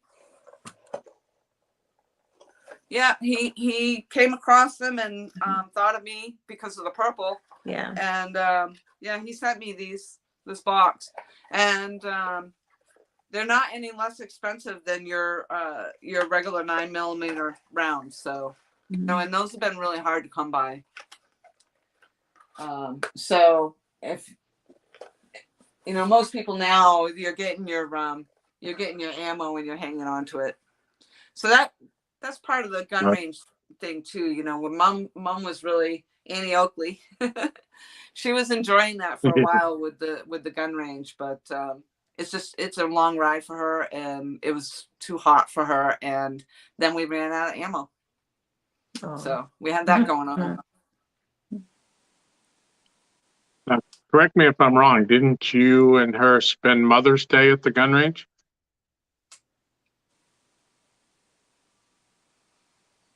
You probably are right. I don't remember. I remember correctly. I think I remember you. You may have done a video on it, or you may have told me. But for Mother's Day, you were both going to the range. Yeah, and I thought that was so cool. She got pretty sick one day on the way to the range, and she was so sick, and we actually pulled over in between home and the range, and it was 10 miles in one direction or 10 miles back the way we came, and she told me to keep driving and powered on, and she wanted to make sure that we both made it to the gun range that day, and she laid in the back of the car sick while I was out there at the gun range shooting my rounds and stuff. So yeah, she was a trooper that day. Yep. Go mom. So what do you I know you're into photography. What have you done in South Carolina with that? I know you like the wildlife and yeah, a lot of I wanted to go back to the snake too. Don't I got to go back to the snake too. Yeah. Yeah, I got to talk about that story about not being in the grass. Don't get in the grass down here. Do not get in the grass down here. But yeah, I'll come back to that with the photography thing. It's kind of funny because it's not something that I guess I didn't ever really think I was doing anything great. I mean, it wasn't intentional. It's just for some reason I get a lot of compliments on my photos. So I think which is awesome. I love that everybody loves them. Yeah. And I have an they're very good. Thank you. And I have an Instagram account, and that's where I would put most of that's all I had up there were photos. And I think I only had 200 followers. I don't even have more than that now. I tried to get more people to go on there, but you know, but I don't know. I just took to it. I really enjoyed taking the photos, and I would do most of the photography with my phone. And I had iPhones way back, you know, before they probably even had cameras on them, way back in the day, 30 years ago. Yeah, right. But anyway, yeah, you know, so taking photos with the phones and way back then, in fact, with the mountaineering and everything too, I was up on the top of one of the mountains, and I think I had one of my cell phones. I was trying to videotape or take pictures, and it was so cold that the camera, it wouldn't work. Just like when it gets too hot and they heat up and they don't work. Right. And so I actually had to buy a camera that would stand up to the elements up on the mountain and stuff, and that you could use for water and things like that. So thank you, Uncle Josh. He's being sweet. He's one of my fans for my photography as well. But yeah, and my mom too. My mom's one of my biggest fans. Her and Josh, I think, get together all the time. That, you know, every time Josh makes some comment, my mother's right behind him. Yeah, you know, I told you need to do something with those photos. I'm like, what? I mean, I upload them on social media. What can I do with these things, you know? But yeah, I really enjoyed it. What's that? I'm sorry, go ahead. I was just going to say, when I started looking for a photo for the thumbnail, Michelle and I started going, and you had 1,400 photos just on Facebook, and we went through them all. Yeah. And so, that's what I would say, before YouTube, or I had the YouTube. Again, I've had my YouTube for 13 years. And that's when I started hiking. I started uploading my hiking trips into my YouTube. And then with the divorce in 2014 with my first husband, I actually took a lot of the videos down because they were videos that he was in. He was in a lot of the photos and a lot of the videos, and it was a hard time for me at that time. And so I had taken a lot of them down. But I kept those summit ones up there. And then I think I slowly started to just put them back in there and stuff. And he and I are Facebook friends now. So, but yeah, to have those on there, and that's where it all really started. And taking the photos up on the mountain, and with those old cell phones, the photos were grainy and everything, and horrible. And even on my Instagram, I can go back to the earlier photos and see which ones were taken on like the really old phones.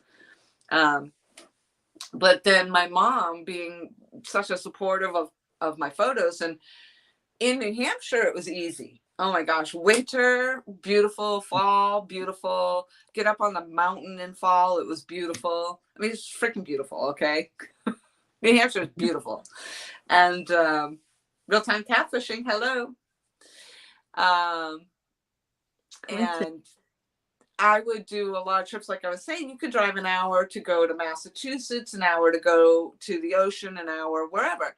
So I went on trips like to go to I try to hit all of covered bridges were a thing in New Hampshire. So they're historic landmarks. And we actually have covered bridges here, I think, in Carolina too, but very rare. They're just hard to find. But they really try to preserve them there, and they're actually marked with historic things, and they've raised them, moved them, rebuilt, or tried to restructure them. A lot of them were closed. But that was where I would do those trips. So I would get these beautiful rides and catch these, started catching the covered bridges. So I think I have an album on my Facebook for covered bridges. And then I would go the other direction and go to the ocean and try to catch all the lighthouses. And I actually went down to Massachusetts, in Salem, Massachusetts. Actually, that trip I went down to Salem, Massachusetts, and in that area, and tried to catch some of the photos of a lighthouse down there, and I couldn't get to it. You couldn't access it. But I did get to catch the photo or get a photo of the famous boathouse, or what do you call them? Fishing, a fishing shack. It's called the Motif #1, I think it is. It's like the most photographed. I have one of those as well, photos of that as well. So I just really got into that. I really enjoyed it. So my mother, being the supporter she was, actually bought me my very first. It was really dusty. Yeah, my first digital camera, but unfortunately I damaged it, and so I have to replace it because I went to go clean something off or something, touch something you're not supposed to, and it still will take photos, but I have to crop around like black marks and stuff. It's not good. And unfortunately, it happened right as I had just bought this lens for it, and this is a telescoping lens, so I can zoom in on stuff, that's too far, like an alligator, too far away. I can't, or the bird, which is the awesome thing down here is the ospreys are just gorgeous. And there were some ospreys up in the trees, and I was able to zoom in so closely. I mean, it looked like I was right on top of the osprey.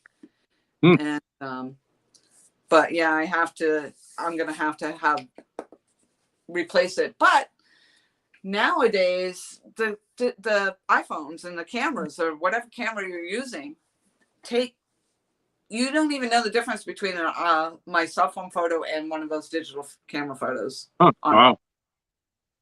Yeah. Ospreys are cool, yak, sure. Absolutely. I love them. They're gorgeous, gorgeous. They dive bomb all the time. Yep. Annette Morgan's in the house. Hello. Maybe next time you come up, you can bring that camera with the zoom lens there and see if we can get a picture of the eagle across the way. Oh, yeah. Sits on that tree line. He sits right on that tree line, right across from the dock, and we see him in the morning, almost every Friday when we're out there. Oh, wow. Yeah, there was a 2 eagles on the beach. I'm really stuffy. I'm sorry. I keep getting nasally. And you have to walk about 3 miles out to get to this particular peninsula, and they actually nest, I think, on a piece that sometimes you can't get to with the tide. You can only get to it if it's low tide. But yeah, I don't know if they're out there all the time, but unfortunately I didn't have the lens or the camera with me to take a photo of them out there, but yeah, that would be neat. Huh. So but yeah, down here, that's been the great thing. And again, with the parks and stuff come into play is, I get to go there and even fishing. Like I was just doing some of the ocean fishing. I got to see the dolphins, the pelicans. I go to Huntington State Park where I can see the alligators and all the different birds there. So yeah, it's awesome. And I'm thankful that I can find those things and find different things down here. But that was a long answer to your question about what was different about New Hampshire and here, wasn't it? Yeah. Yep. So Danny said he used to take close-ups of the alligators till one of them took my camera. The gator takes better pictures with my camera anyway, so to be la-di-da. Jody, I'm sorry, did I cut you off? I was just wondering if she had any more stories about snakes or anything like that in her fishing trips, where she's under the bridges and things like that. Yes, thank you so much again for asking about the snake. I have to tell you the snake story.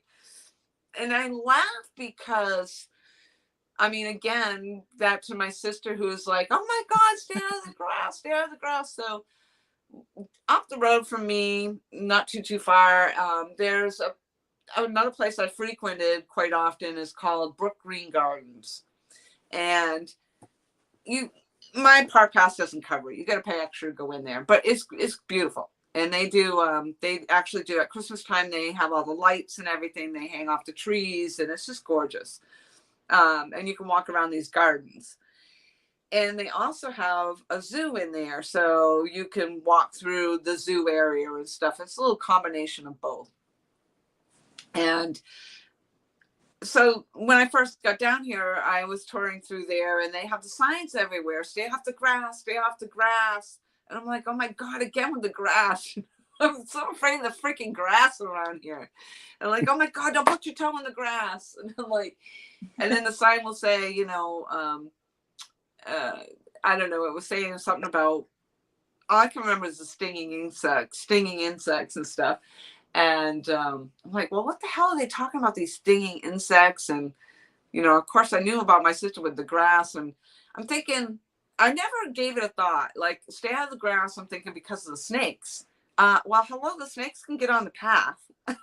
Like, they're not going, the snake isn't saying, hey, that's paved, I'm not going to get on it, but I'm in my head, I'm thinking, oh, as long as I stay out of the grass, I don't have to worry about the snakes, And then my sister told me a story about, oh my gosh, don't go through, when you go through the zoo, when you get into there's a place where the birds are and there's a marshy water and it's all netted in. And she was telling me the story about how a snake, I think a copperhead is what she said, had come up on this deck where people were trying to walk and this copperhead's coming by. And so, the whole time I'm just going, oh my God, what's gonna eat me out here? you know, and at Brook Green Gardens was the first time I realized that everything down here is so much bigger. Like they are supersized. The grasshopper, I shit you not, was bigger than my freaking shoe. And in fact, I think I took a photo of this grasshopper next to my foot because the thing was humongous. And I'm just like, oh my God, the size of all this. And for me, I'm in awe, you know? And so I get to this spot and I'm looking down because there was this worm, and the worm was being attacked by red ants, stinging insects. Okay, I finally figured it out. That's the stinging. Well, we had red ants, you know, in New Hampshire, but they make it sound like, oh my, you know, you can't walk through the grass. Yo, Duggar, there he is. How you doing? Oh, I love the new icon. Yeah, that's cool. Yeah, that's wicked cool.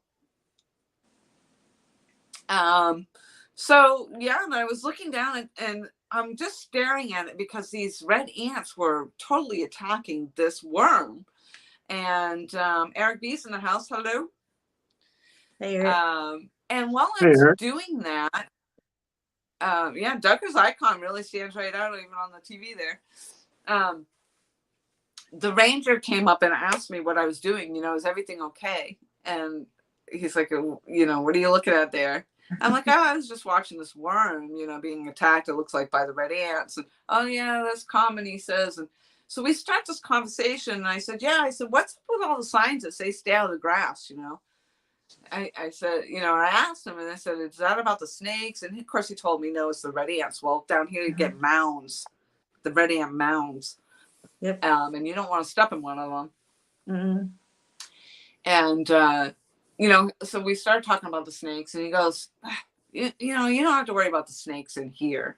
You know, he says, you know, we've never had an incident we've never had an incident of a snake bite, and the likelihood that you're even going to see a snake is so small, whatever. And he's just telling me, oh, don't worry about it. Don't worry about it. So I'm like, oh, phew, thank goodness, you know, finally I can just go about and enjoy my visit. Because I was really uptight. Like, you're literally every inch you're looking and you're watching, and it just doesn't make it fun, you know? Because my sister has it in my head that every square inch there's a snake. Oh my goodness. So this is what happens when you're new to an area. You know, so now I'm like, okay, I'm feeling good and I'm pumped and I'm going, I'm walking. It's sunshine, it's beautiful, fresh air, warm. And I've got my head up and I'm just trucking. I'm like, all right, I'm going to enjoy this. I'm walking down a path. I'm not in the grass. I'm on the path. And I'm trucking, and I happen to just look. Thank God I looked. And my foot was still up in the air. I didn't even put my foot down yet. And I'm like, is that and then I back up my foot and I'm like, it is. That is. And I'm still kind of thinking in my mind, is it? Yeah, that is. So the first thing I do, of course, is take out my camera. I'm going to take a picture of it. And it is sure shit stretched out across this path that I was walking on is a freaking copperhead. And 2 seconds after I just talked to that ranger who said, don't worry about it. The chances are very slim. Yeah, you bugger. I wish I could have found him to go back and give him a piece of my mind. But yeah, I knew because I had looked them up, you know, and I knew that the Hershey Kiss and there's slight difference. They look a lot like the cottonmouth or cotton. What else do we call them down here? Water moccasins. Water moccasins. Thank you. That's what we call them at home. Which I don't even think we had. I don't even think we had water moccasins in New Hampshire. I don't believe we did. But that's what we call them. But there's, when you look at the pattern, they're more pixelated on the water moccasin than it is on the copperhead. Copperhead actually has, they call it the Hershey Kiss or whatever. And you see that. But sure enough, I look it up, of course, and I verify. Yep. And that thing was just stretched out. It wasn't going to move. And I literally, one more step, I would have stepped on that damn thing. And I was only here a week and 2 days. And that was my first snake. So yeah. Well, congrats. And then, of course, being out fishing, I see all the cottonmouths. All and they sit there and they watch you. Yeah. Yeah. Crazy stuff, though. And it's such a different world, you know. And I'm sure that's true for anybody moving from one area to another, you know, like that. So. No venomous snakes, and that's not true, Uncle Josh. There's rattlesnakes. Yep. Yeah, there were rattlesnakes in the hills and the mountains of Massachusetts, but pretty much the whole eastern part of the state is all filled. There is like no territory for them to be at. You know? Right. It's so overpopulated. Up in the quarries and stuff, I think well, actually, again, Uncle Josh would know about the quarries and stuff. Uncle Josh was actually literally my neighbor. Maybe not living there at the same time as me. I don't really know. But he lived where I lived in Loudon. There was a town. The next town was Belmont. And literally, you know, you could spit across the town line. So that's where he lived. Okay. So he's very familiar with, and that's where the term of him calling me his sister, his New Hampshire sister, and all that came from. Yeah. Yeah. So it's just kind of funny because if I'm talking about something or mention something, and Uncle Josh, although he hasn't lived there in 10 years now or so, I guess it is, but he's familiar with a lot of the places that I talk about. Like the quarries.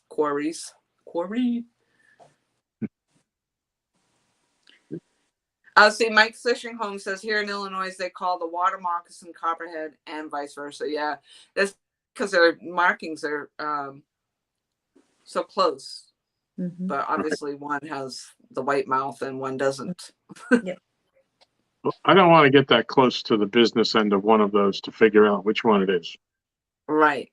Do you have them there where you guys are?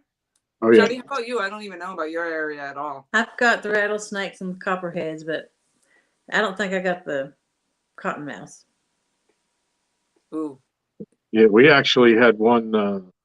I was out walking the dogs, and my dog alerted me to one of them, and he was standing right next to it. It was about 4.5 foot copperhead laying in the grass. I didn't even see him. He blended in that well. Yeah, exactly. Stay out of the grass. Yep. Exactly.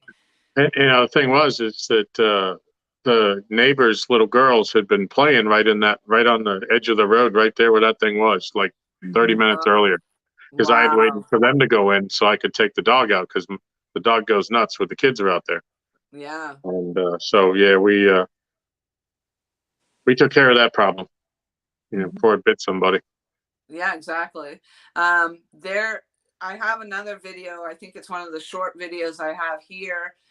When I first got down here, and one of our neighbors across the way because we have a wood line back here across the street from me, but there's a wood line back there, and I've never seen a rattlesnake as big as this freaking thing is. And so the neighbor had videotaped the rattlesnake, and it apparently had just eaten something, and I was like, oh my God. And this is like right here in my development, you know. Yeah. So yeah, that was a humongous rattlesnake. Yeah, I saw that. You had that up, didn't you? You posted that. Yeah, it's on my videos. Yep. I thought South Carolina's a dangerous place. It is. It's freaking and then you know, my brother's laughing at me. Like, first of all, he's like, that's a rat snake, the one I almost stepped on. I'm like, are you kidding me? You've been down here 10 years. You should know your snakes. You know, that is not a rat snake. And there's a gentleman I follow on YouTube, Mandora. And I laugh because it was kind of like my Dora Explorer, Mandora. But he does a lot of that with the snakes and stuff. And it was interesting to find out that the rat snakes are actually good, and they will oftentimes deter or run off the poisonous snakes. So if you have rat snakes in the area, that's a good thing.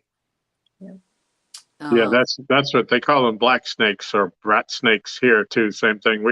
We have a couple that we've seen in the yard up to about 6 feet long, but I know that they're not out to hurt you.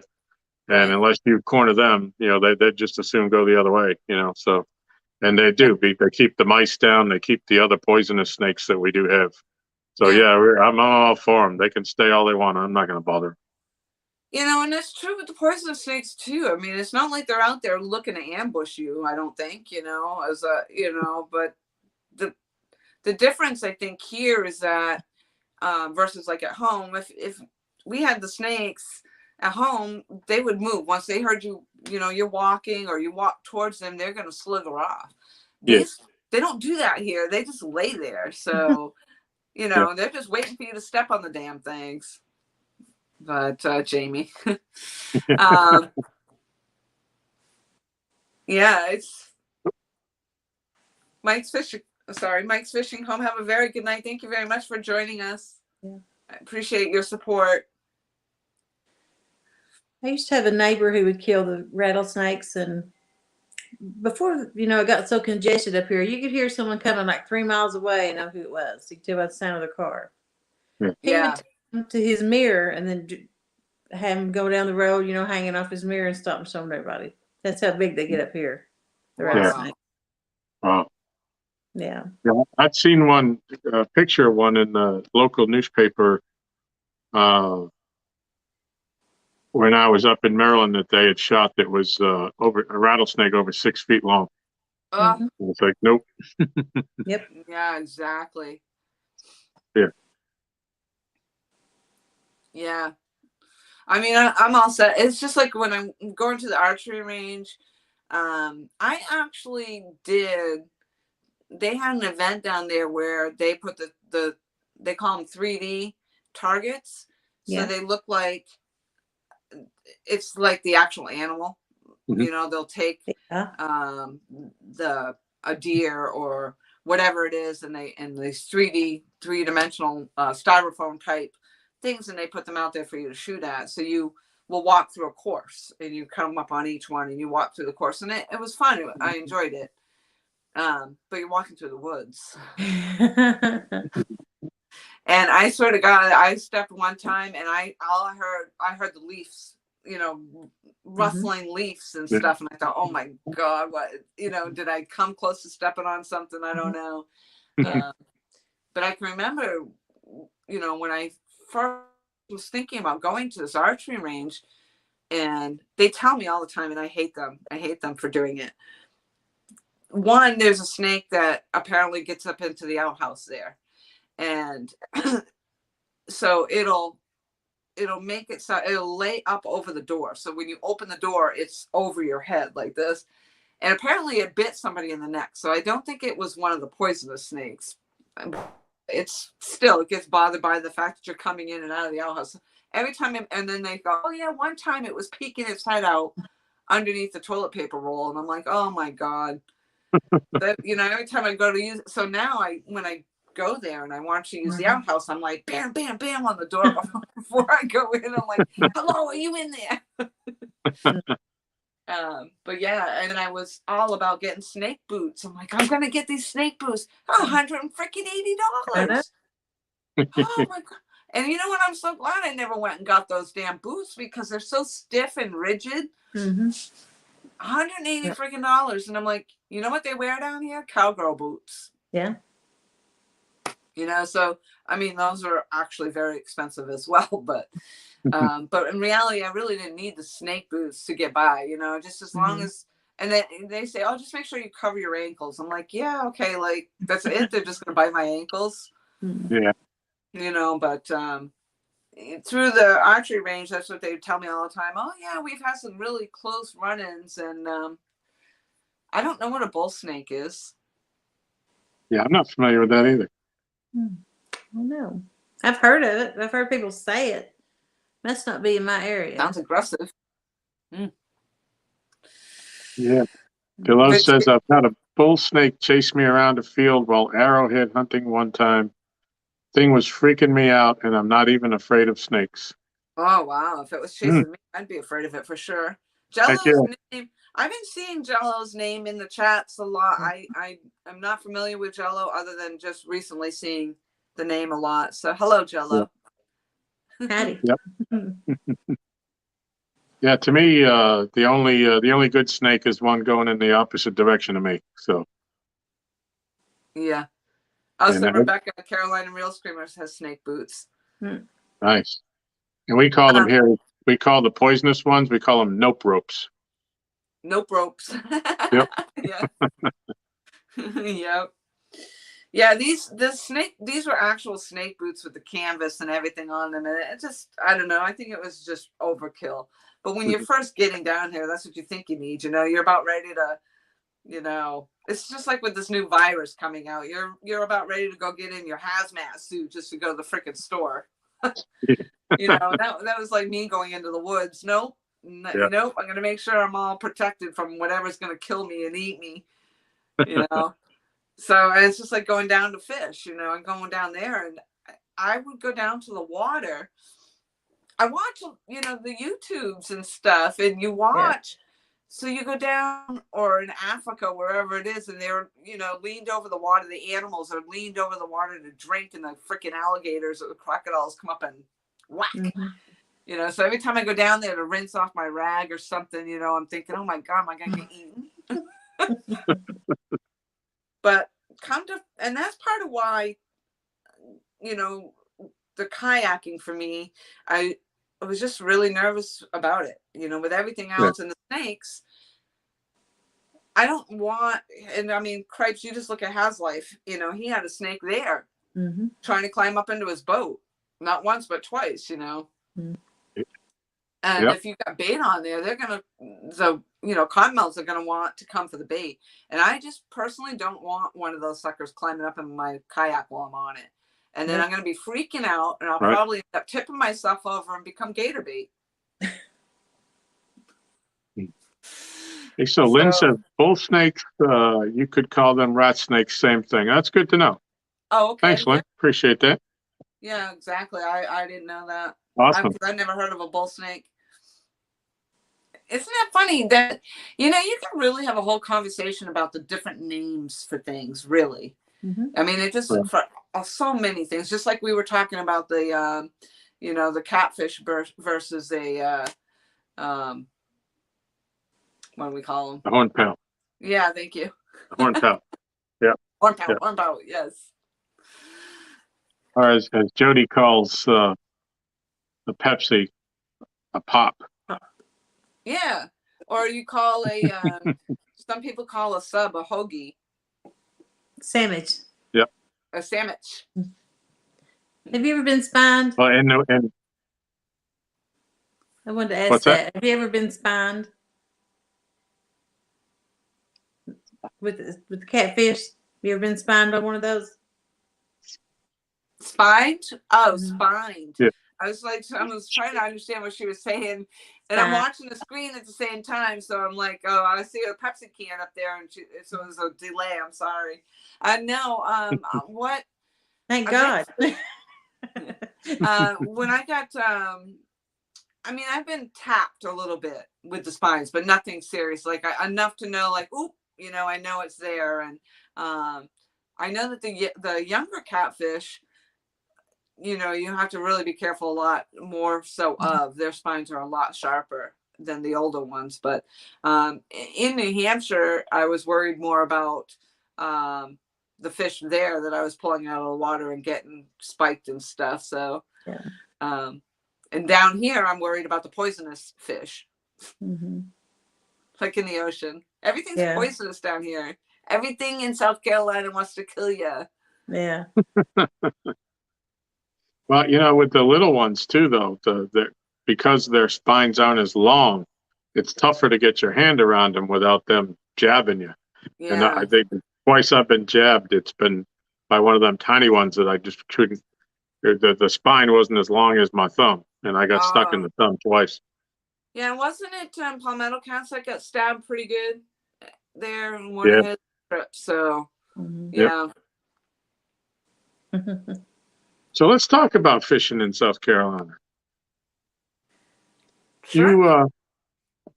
You have a video that you did when you first came into the community called There we go. Michelle's, she's ahead of me here tonight. It's a satirical take on catfishing, and it's titled "Because Everyone Needs to Have a Fishing Video." Tell us a little about that. Yeah, that video, I personally think it's horrible. You guys all are telling me how funny this video is, which is, I love that and I appreciate that so much. I did that out here in my backyard, and that was before I even started fishing. I didn't even own a fishing rod. I have that rod right here. This was my very first fishing rod.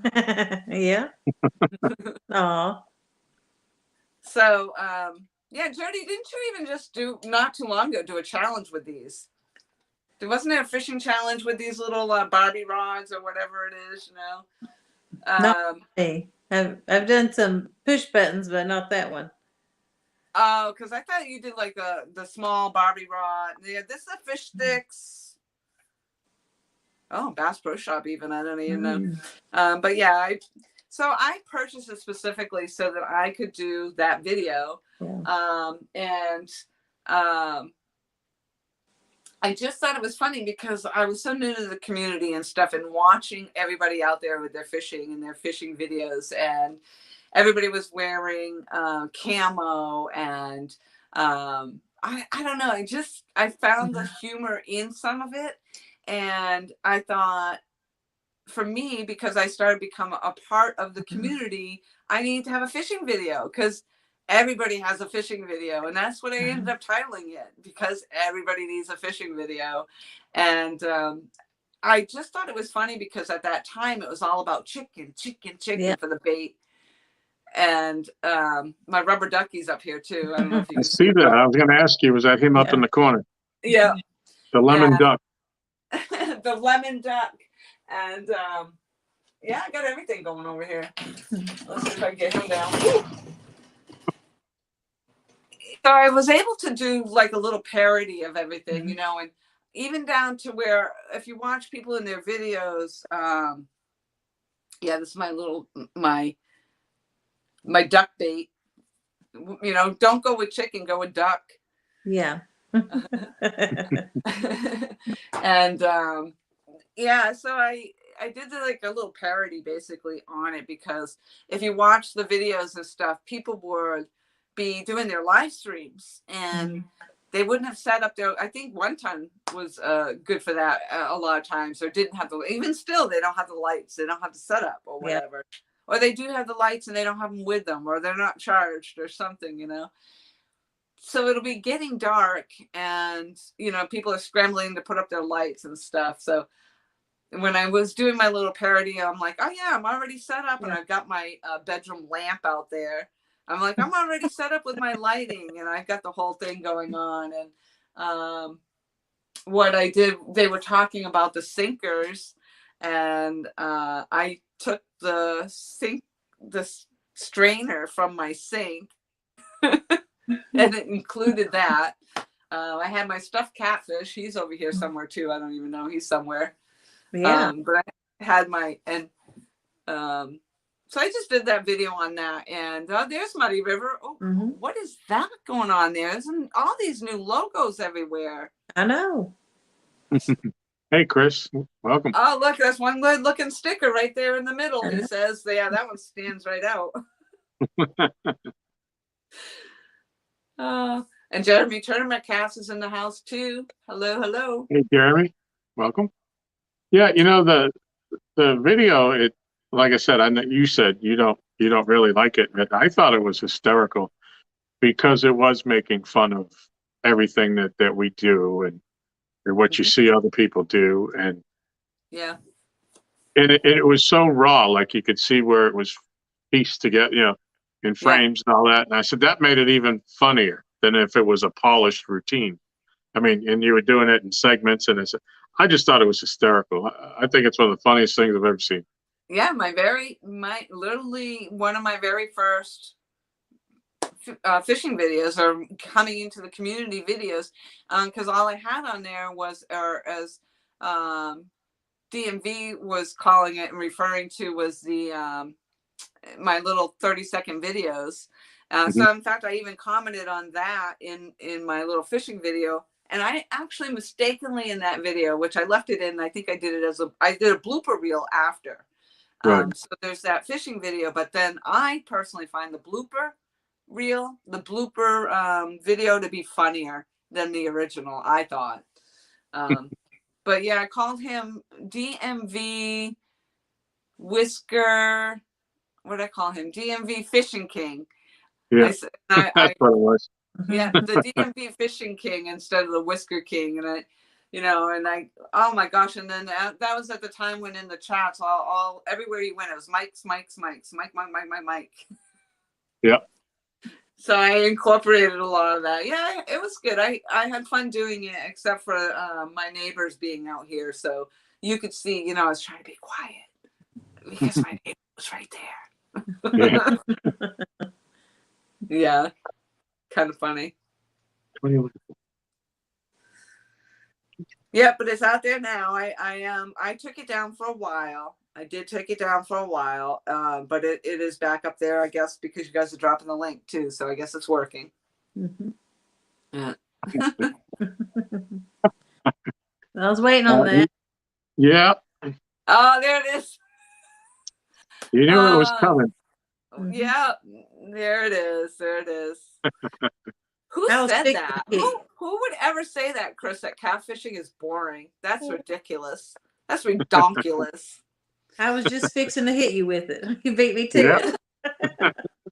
You guys are right on it. Yeah, that actually, so for those people that do not know about the whole catfishing is boring, that was probably another, I think a hysterical moment that happened.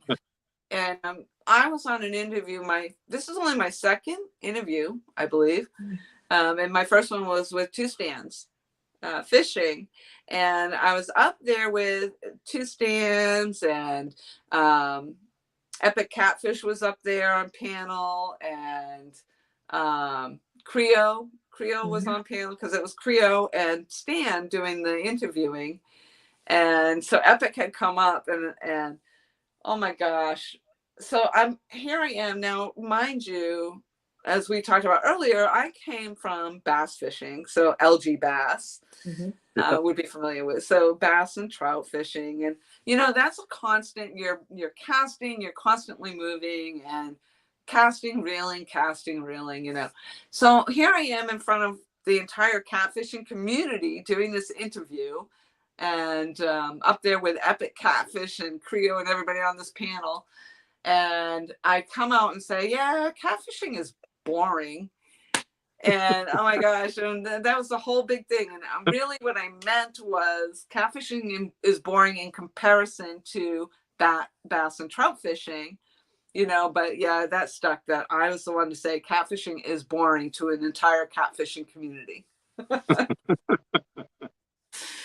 So yeah, but I mean, it's the wait time. It's so much different than fishing, I'm going to say pan fishing, I guess, because that would encompass. And I didn't even know that's what we called it until I got down here into this YouTube communities. But yeah, it was just different, when you're sitting around and sitting in your chair and waiting, and you've got circle hooks, so you're not really having to do much. You're sitting and waiting for this thing to bite your hook. So to me, it just was a different experience where I was accustomed to, 10-pound tests and a crankbait and, doing the work. So, and they will never let you forget it. Exactly. That's right. Chris says, I need t-shirts. Yes. You need t-shirts with the quote on there. Catfishing is boring. And he's funny because he'll send me the reminder every once in a while, because he has the perfect video himself out there and it is he has a beautiful video out there that talks about his experience and the family experience of this catfishing. But in there he says, and there's a segment, and it was before I said it, but he had in there about people saying catfishing is boring. And then he goes on to talk about how it's not boring if you really enjoy your experiences and all that surrounding you and taking all the beauty and stuff. But every once in a while, he'll shoot me a little message and says, "Oh yeah," and shoot me that video clip. Well, I got to kind of stand up for you a little bit there. When I first came over to the catfishing side, that was kind of my thought too, and that lasted for a week maybe, and then I said, you know what, I can really get into this sitting in the chair thing and just relaxing. But yeah, I was all on, like you said, always on the move when you're bass fishing, and the patience was the hardest thing for me to get a hold of when I first started this. Yeah, I'm still being patient, as you know. Yeah. Uncle Josh, thank you very much for pointing that out. I would think I was at 707 before I started, but thank you so much. Yeah, I was up and down from 707 to 705 to 707. But yeah, 700 amazing supporters. I appreciate everybody so freaking much. I mean, I would have never even imagined, you know, I started out as a supporter and a link dropper. I just went around and dropped everybody's link and was supporting everybody. So to be on this side of it, and where I'm actually uploading content, not always good content, but I do upload content. Your content's great. Huh? I said your content's great. Your lives are awesome. Thank you.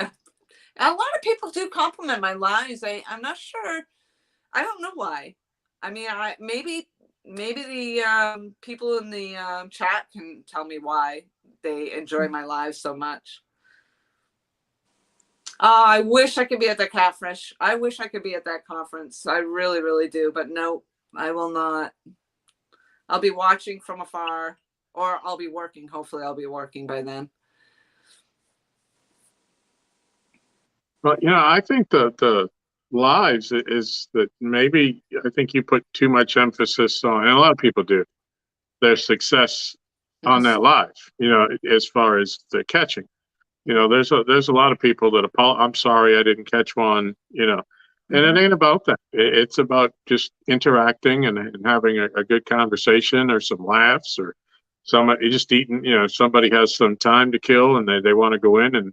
And, you know, you're tired of watching the news as everybody's mad and everybody's angry at each other. And to go into a live where somebody's just having a good time talking, you know, and if you were to catch a huge fish, it would be like our team winning the Super Bowl or something. Yeah. Your chat would be so thrilled for you. But it doesn't matter that you don't have that much success where you're at. Ooh, I just see that you just got a little slam there, Tom. Uh-oh. From who? Muddy River Catfishing. Chris Flores. Kind of weird to not see his own name in blue. That's true. We'll fix that. We might be able to do that right now. Yeah, and then maybe he can drop the link to his video referencing. You are going to put him doing women's work. Hold on, I think we have it taken. Did you get it? Oh, Danny, thank you. Okay. All right, we're working on that, Chris. We'll take care of it. So, you had the occasion to catch a bowfin this year. Yes, I love that. I love that bowfin.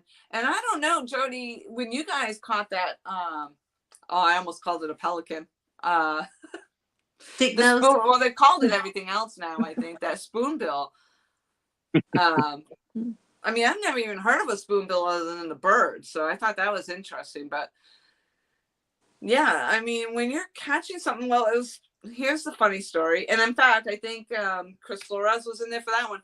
There's a little story behind Chris coming into my live streams too. I just want to share while he's in here. But I call him my lucky charm because I have the purple. I have the only, as far as I know, it is still to this day the only purple Muddy River catfishing shirt in existence, and I love it. I just love that shirt. So the first time I wore that shirt and I caught a fish, I mean, it was just the greatest thing. And I did catch, I believe actually it was my first PB down here. We didn't get to the PBs yet, Tom, I know, but Right. And what would happen is I would do my Chris is saying it's my personality, always smiling and with a positive energy. Yeah. I'm positively not positive. Yep. But yeah, he would, so for whatever it was, he would just pop in, and you know how Chris is. He comes in, he'll say hello, and then he's probably gone, poof, gone, or he's just not chatting, whatever it is. He's in, he's out.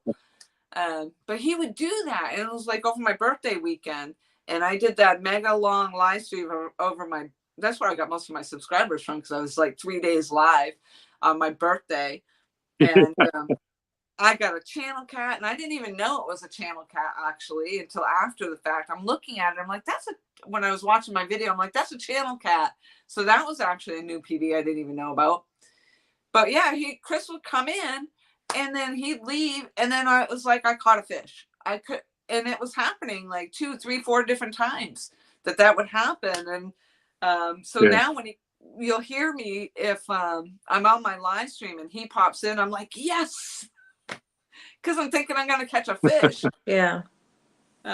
So it's just been one of those. So that's what I kind of laugh and refer to him as my lucky charm for that.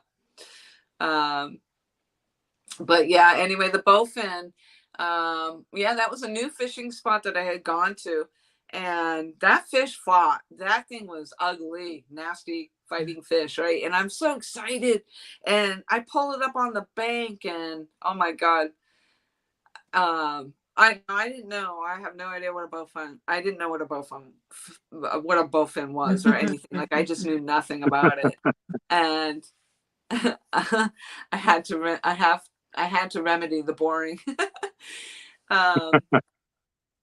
And so I had no idea. But anyway, I pulled this fish in, and I'm all excited, and I'm thinking I have a catfish, you know. Mm-hmm.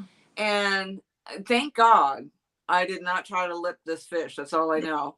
And for those that do not know, a Bowfin, which I did look this up. I Googled it. Of course, everybody in chat was telling me, oh my God, good thing, don't put your fingers in its mouth. And they're all telling me all this. Thank God you didn't lip it. Well, they're prehistoric fish, which is freaking phenomenal in itself. And again, back to my nature loving self. Mm-hmm. But they're a prehistoric fish. I'm like, how cool is that? Right. Right. And they're actually, I think a great looking fish. And it was such a strong fish, such a good fighter. And, so I didn't know that at the time. I didn't know any of that until after I got home, because everybody's like, oh my God, you should see the teeth on those things. Well, I look it up, and because I'm looking in the mouth and I'm trying to show the camera, I'm like, yeah, I don't really see the teeth. No, they're set back there. Mm-hmm. And when you think of prehistoric animals and the teeth that they have, this thing has those teeth. It's nasty. So yeah, I'm glad I didn't lip it. But I got it, and I'm like, oh yeah, I think I thought I had it. I think it was a channel cat that I thought it was. And I got it on the bank. I'm like, oh my God, I got a channel cat. Yay, I'm so excited. And I go down and I clip the grippers in its mouth, thank God, pick it up, hold it up, and I'm looking, and I'm like, this thing doesn't have any whiskers. I'm like, this isn't a catfish. And then all of a sudden I'm like, well, what is it? And now I'm holding it up, and that's what everybody's like, that's a Bowfin. Yeah, phenomenal moment. Yep. I was one of them when I saw you hold that. I'm sorry, go ahead. I said, it's just another one of those things in the water. That's why I wouldn't want to be in the water down here. I see the creatures, the monsters that these people are pulling out of the water down here. The gars, the garfish, the Bowfin. Like I always joke with Muddy River about having piranhas in his water. Who knows these things again? And he reaches down there and he'll jump in and go grab somebody's fish for them. No, I'm not getting in there with your piranhas. No.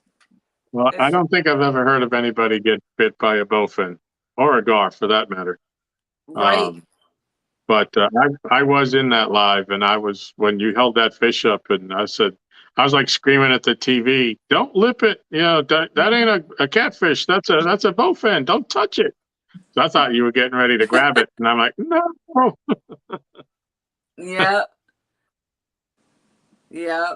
Oh gosh, yeah. And then the gar, I've caught a few of the gar. Yeah. One time hooked it right through the bottom and the top of the mouth there. Yeah. All right, I have confirmation that Chris has been upgraded to blue status. Oh, I see the wrench on the TV. Yeah. So, yeah, he's going to have to tell us about his new logo there. I mean, how long? I have not been on YouTube that much. So maybe he's had the logo for a while and I'm just not privy to that information. I don't know. Yeah, I'm not sure either. Yay, blue. Yeah, That's there's it. a lot of new logos, new icons, new stickers. Catfish Fever and Outdoors has a beautiful new logo. Lots of great new logos out there I'm seeing everywhere, including yours. Yeah. Well, thank you. Yeah, there's a whole bunch of them that's showing up lately. Yeah, there really is. Yep. So you have come to Lake Gaston and Kerr on 2 occasions. Did you have a good time when you were here? I'm pretty sure wasn't it like more like three times I've been out there? It seems like it has. I'm pretty sure it's 3. Yeah, because I stayed with you twice. Yeah, I stayed with you twice, and I think I stayed in a motel once.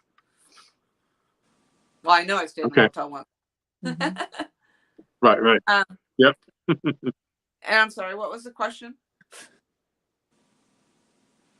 How did you enjoy your time out here? Did you have anything you want to talk about? What's that? I hated that trip out there. You hated it, yeah. Going to the dock, going to that dock is like the worst experience ever. No, what was amazing is just the hospitality that you and Michelle, not just to me, to Jody, to everybody, you guys, you just allow people you don't even know. Like you, obviously, you get to know us and you feel like you know us when you're talking to us, and it's not like you're just letting any old stranger up in the house, but you probably wouldn't just let Chris Flores show up there, until you get to know him. But yeah.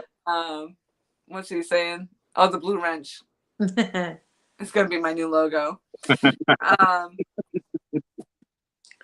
Yeah, so oh yeah, he's got that little floating pontoon boat there he's gonna be giving away, Tom. Are you gonna enter to win one of those? I saw that. Yeah, I don't know how I get it home, but yeah, I'm wondering how he's getting it there. Yeah. Is he hauling that thing? I don't know if it's going in his trailer or he's towing it. So he's driving all the way out there. I mean, I say all the way. Yeah. I don't know how far that is for him, but I'd imagine it's a long ways. Yeah. It comes apart. Okay. It deflates. Okay. That was my fear, is that it deflates. And so, of course, naturally, I'm thinking about the alligators. And putting that in my water where the alligators can come and sit on top of the deck with me. Nah, I'm good. I need sides. But yeah, the dock, a 21-hour drive. Wow. Yikes. That's yeah. That's a good trip. Yep. Hopefully it'll be a safe one too, Chris. That's for sure. You'll have to keep us posted along the way on your journey. But yeah, the you guys are phenomenal to put us up like that and allow us to come into your home. And for those that haven't realized, and hopefully somebody can drop her link in there,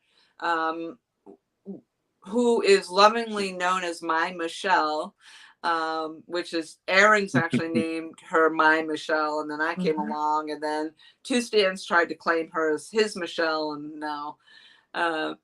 But it's all mine, Michelle. And if somebody could drop her link in there, that would be much appreciated, because she has been dropping links as like crazy since we've been gone live here.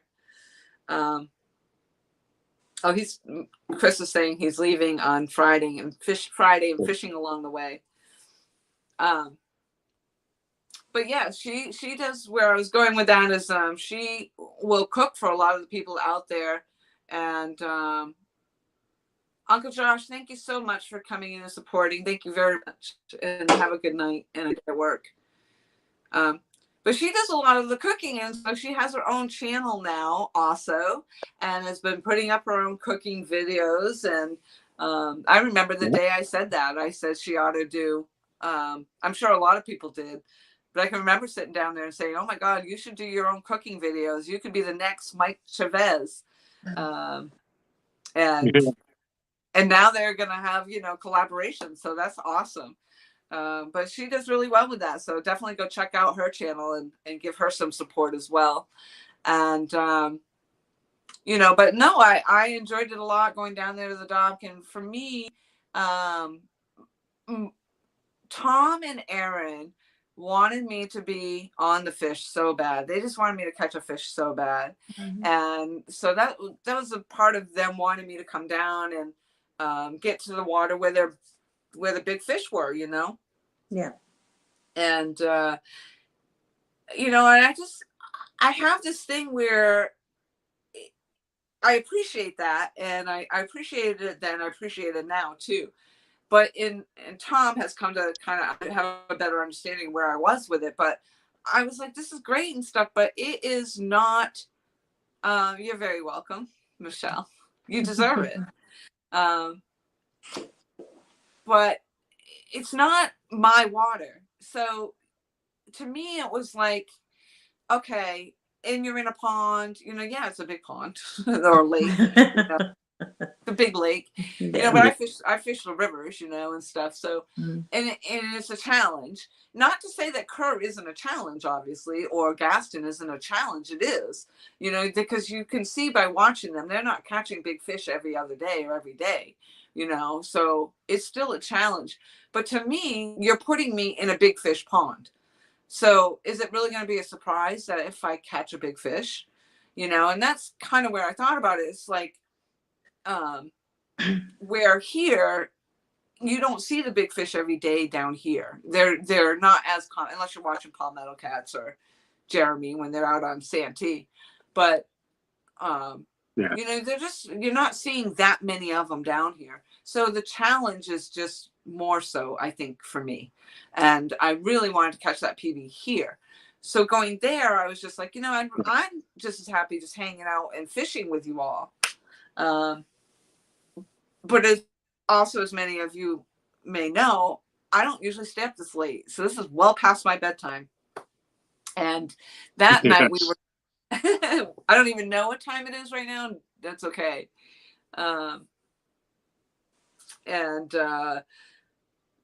Anyway, Aaron decided that he was going to feed me one of those frappuccinos. Oh my God. Duggar, he was in here with his aliens. That reminded me of the aliens, but it got giddy. We got funny. But anyway, I got tired and I wasn't paying much attention to the chat. And I kind of, actually, that was the next day, wasn't it, that we caught that? Or no, it was that night. I'm trying to remember. But I was not the night of the Frappuccino. Not the night of the Frappuccino. That's right. It was a different night. Josh and I were sitting in the background, hooting it up or whatever we were doing, I guess, and not paying attention. But anyway, Tom was left running the chat, or maybe it was Aaron and I don't know. Tom was running the chat, and he was in there, and he was chanting or getting the chat to chant. Let's chant for Laurie, 22, 22, 20, and he's got it in the chat. Chant for Laurie, 22, 22, 22. And wouldn't you freaking know it, I finally catch a break. Tom and Aaron were both looking at me. I was the only one looking at the dock, looking at the rods, and I see the rod go down. So I just parted ways with them, and I went right in between the two of them, and I said, I've got it. And I go running down the dock to get this rod that's bent over. And it was exciting for me to do that, and then reeling it in. But I am not accustomed to those open face reels, so it was also on the left hand. I'm right handed. I wanted to reel, so it was just kind of awkward and clunky for me. But I get the fish in, and it was 22.5 pounds. So that was. That was pretty amazing that Tom was up there chanting 22, 22, and then I get my 22.5 pounder. But yeah, it was a great experience. But for me, the best was just being able to hang out with you guys, and unfortunately, there's not enough space there for all of us to get together. And hopefully I will make one of those get-togethers when we can all get together as a group, and I can meet more people and stuff and hang out. I like that. Well, as I've told you, but for everybody else, when you come back, the chant will be 44, 44. So, yes. but I wasn't sure what you meant when you originally told me that it was a little different for you because it wasn't at your home waters, and. My kind of thinking, you throw the rod out, you get the bait on it, you hook the fish, you reel the fish. That's great. Yeah. But I came to understand what you meant by that as I was getting towards the end of the 365, and I was getting close and I was getting a little nervous. And so some of the guys, I love them for it, but hey, come on up here. I got a spot where you can catch numbers, and I was like, I want to do it here. I want it to be on this dock. This is where it didn't start on the dock because we were fishing at Kerr earlier in the year, but the majority of all of that was there. And at that moment, I knew what you meant.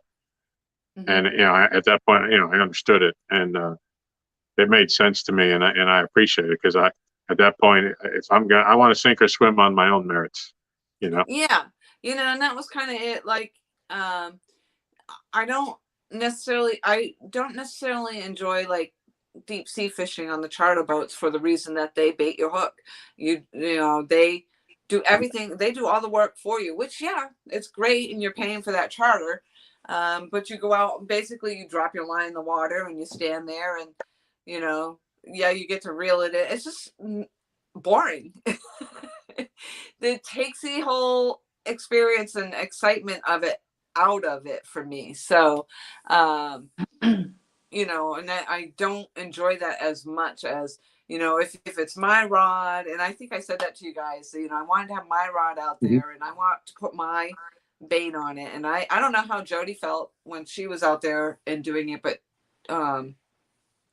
if she felt the same way about having her own rods and doing her own baiting and casting, because if you guys if you're baiting my hook and you're casting my hook and it's your rod and basically it's your fish, like I didn't do anything, the thing hooked up and I reeled in, that's it. But I don't like being babied. What's that, Jody? I don't like to be babied. I want to do for myself. Yeah.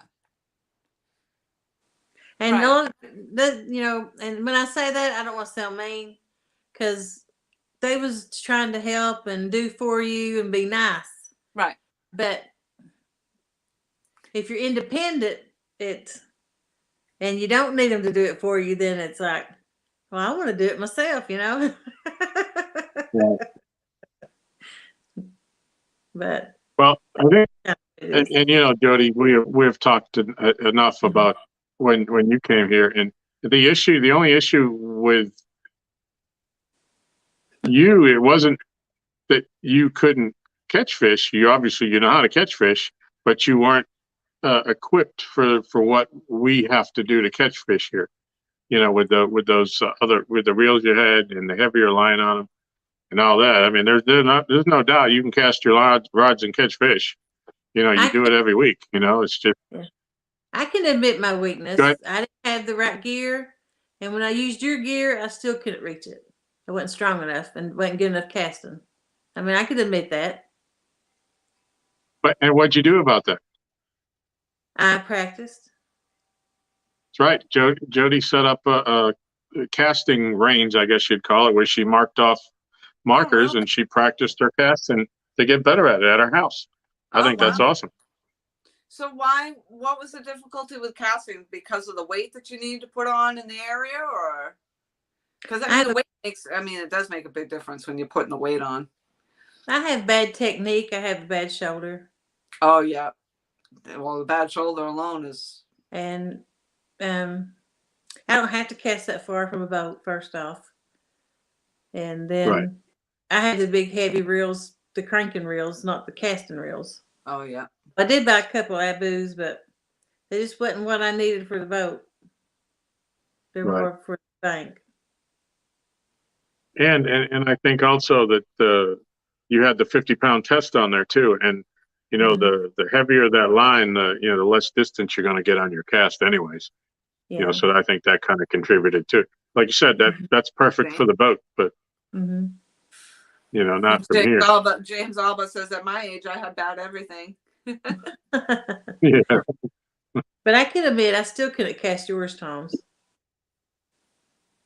Yeah, well, it takes a while to get used to, the rod and the reel setup. You can't really, anybody, I don't think, can really just pick something up right out of the box and make it work for them. You got to dial it in to your rhythm and your motion. And, you showed what you could do when you were at Kerr when we had the casting contest. Yeah, I did win then. Yeah.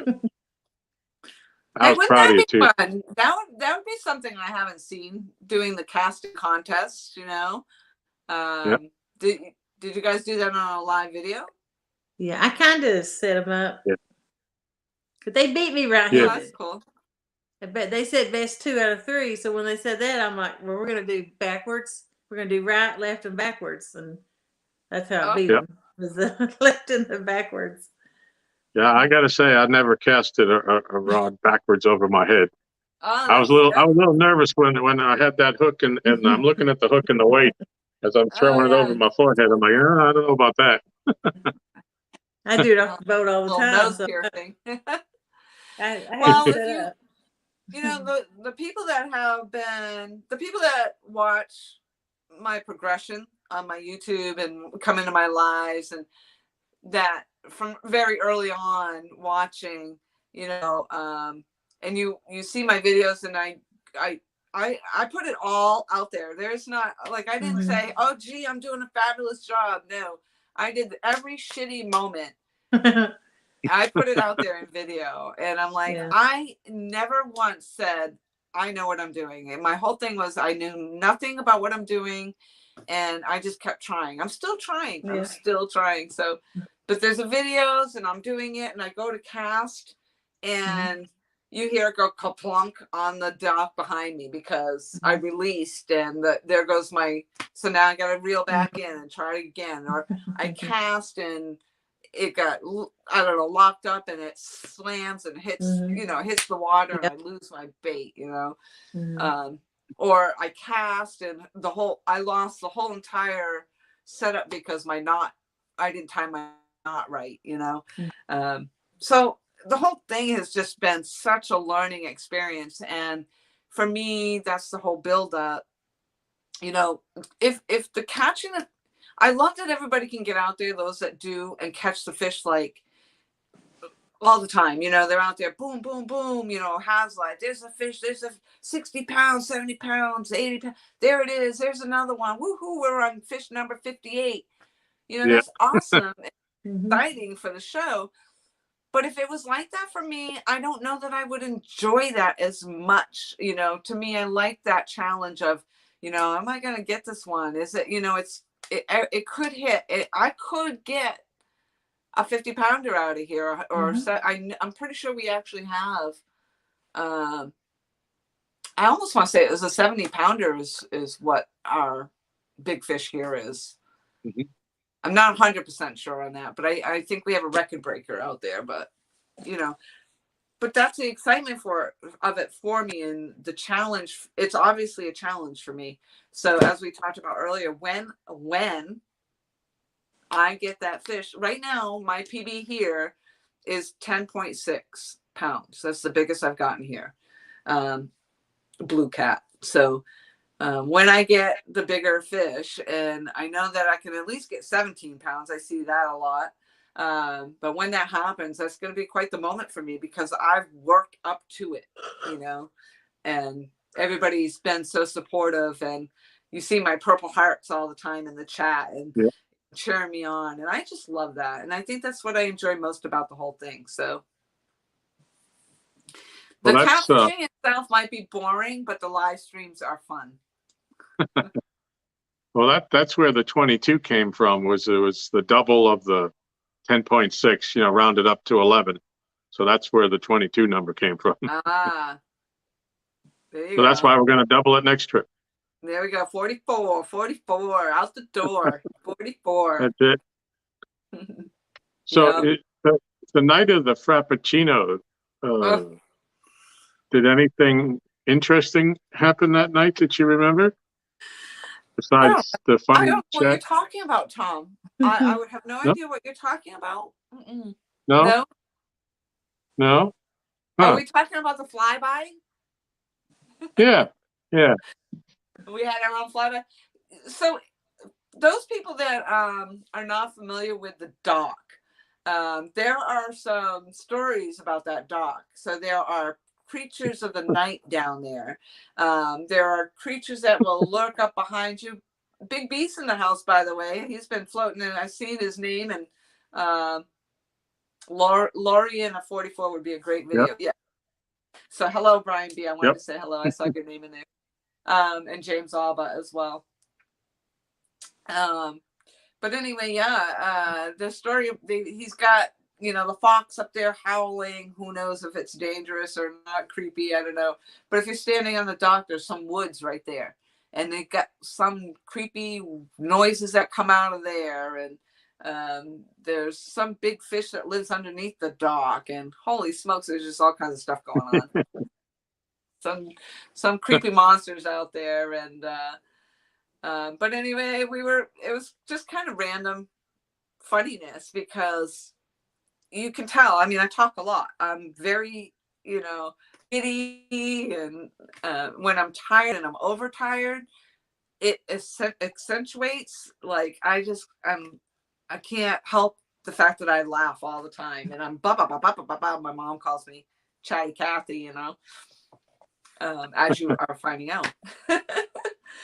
So I was high octane with Aaron's Frappuccino freaking Starbucks in the jar coffee that was loaded in sugar. Thank you, Chris Flores, very much for coming in. I do love your new logo, and hopefully we'll see you again soon in my live when I'm going to catch the next big fish. Good night, Chris. Thank you. But yeah, I mean, it was just so funny because I was so cranked up on it. I drink coffee like there's no tomorrow, but the sugar, only lately I've been putting sugar in me. Eating candy and stuff is horrible. But I wasn't really so full of it then. And so that Starbucks put me over the edge, and being so tired as I was. And things just got so silly and funny. But so I was doing like I'm doing now. I was just chatty. And all of a sudden there was this flash in the sky, and I just instantly turned. I go, oh, UFO. Oh my gosh, I haven't lived that down. I have not lived that down. Uncle Josh brings it up. Aaron brings it up. Tom obviously brings it up about my UFO sightings. And it was a lightning bug. It was a lightning bug. And then there was the boat, the boat, which also went by with all the lights that looked like a UFO boat. Yeah, that was one of those bow fishing boats. Yeah, bow fishing. Yep. Yeah. But yeah, so yeah. I don't think I like so that. We had a couple of. Yeah, no, that's not for me neither. Mm-mm. You know, I don't see the need for it, but yeah, Speaking to of each his own. foxes, There's Jay Fox Hunter. there's Miss Becca in the house, Hey, Becca. and she gave me my purple Becca, Becca, heart. Becca, Becca. Becca, Becca, Becca, Becca, Becca. Oh, don't start. um, Thank you, Becca, very much for my purple hearts and for popping in and for listening and being supportive. And James Alba in there as well, always being a great supporter. Yeah, so I don't even know where we were going, but the UFO, that was fun. It was definitely just a fun time visiting, and I do hope I can get back there sooner rather than later for sure. But it's a 5-hour drive for me. Yeah. So Right. but I'd like to be out there, like I said, at a time when, you know, if we can get together in a spot where I can get together with One Ton and yourself and Jody and hopefully Mike and Mama, you know, coming down as well. And it would be nice to be able to get our Right. gathering together around here. It seems like all the gatherings are so far away. For me, they're far. Plus, I have not been having very much luck with working, and I'm poor, so I can't travel. Well, hopefully that's turning around for you here. Yeah, hopefully. Yep. Matt, So now only 5 recently you've hours. started. Yeah, Matt made that long drive up here too. Yep. So you've started to do some pier fishing. Yeah. Yeah, and as I'm like, yes, next level. Cha-ching, I made it to the next level where I'm trying to catch my own bait. I did actually start catching my own bait when I was doing the bluegill fishing. And even that, can you freaking unbelievable. I go to my little pond, you know, I see people doing the catching the bluegill, bing, bing, bing, they're catching them.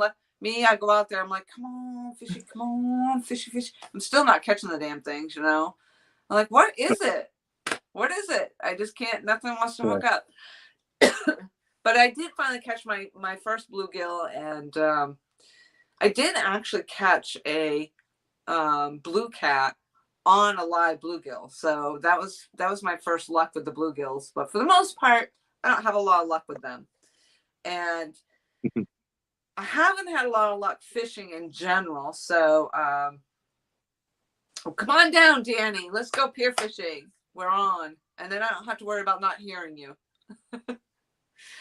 Oh, see, Matt says 13 hours. Wow, that is a haul.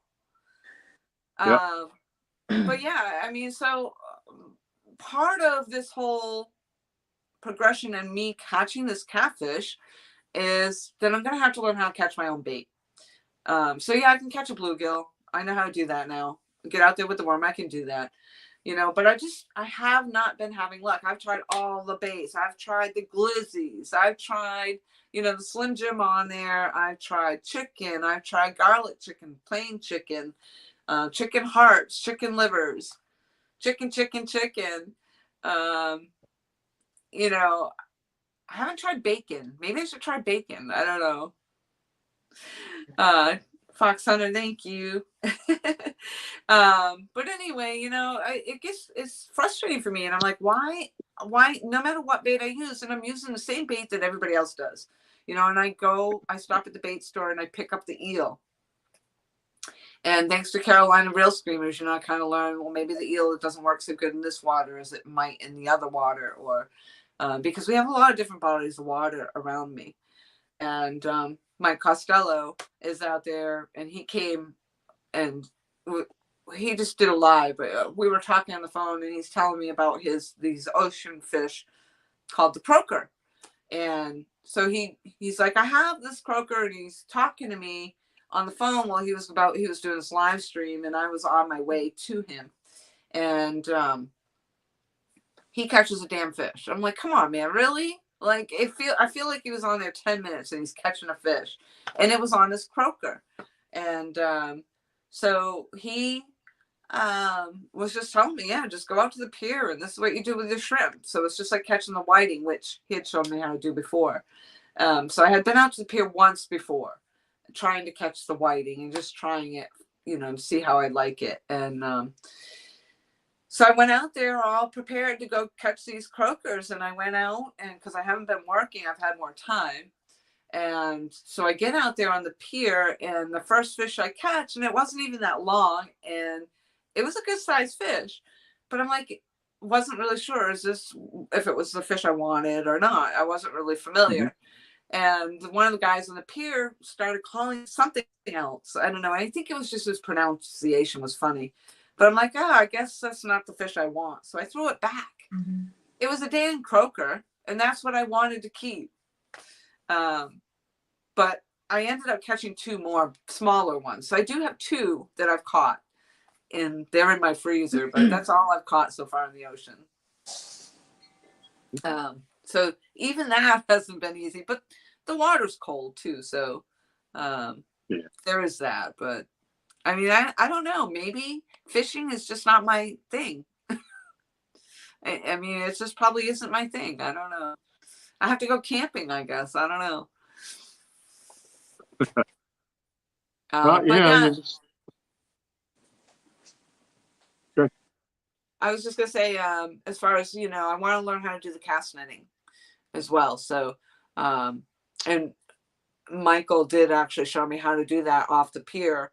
I don't have the cast net. I will have to get one. But there is a place down here, and we call it the oyster recycling place. But you go out, you can drive when it's low tide. You can drive out there, and everybody goes out there. I see everybody out there all the time, doing the cast netting, and well, I'm not really sure what they're catching out there.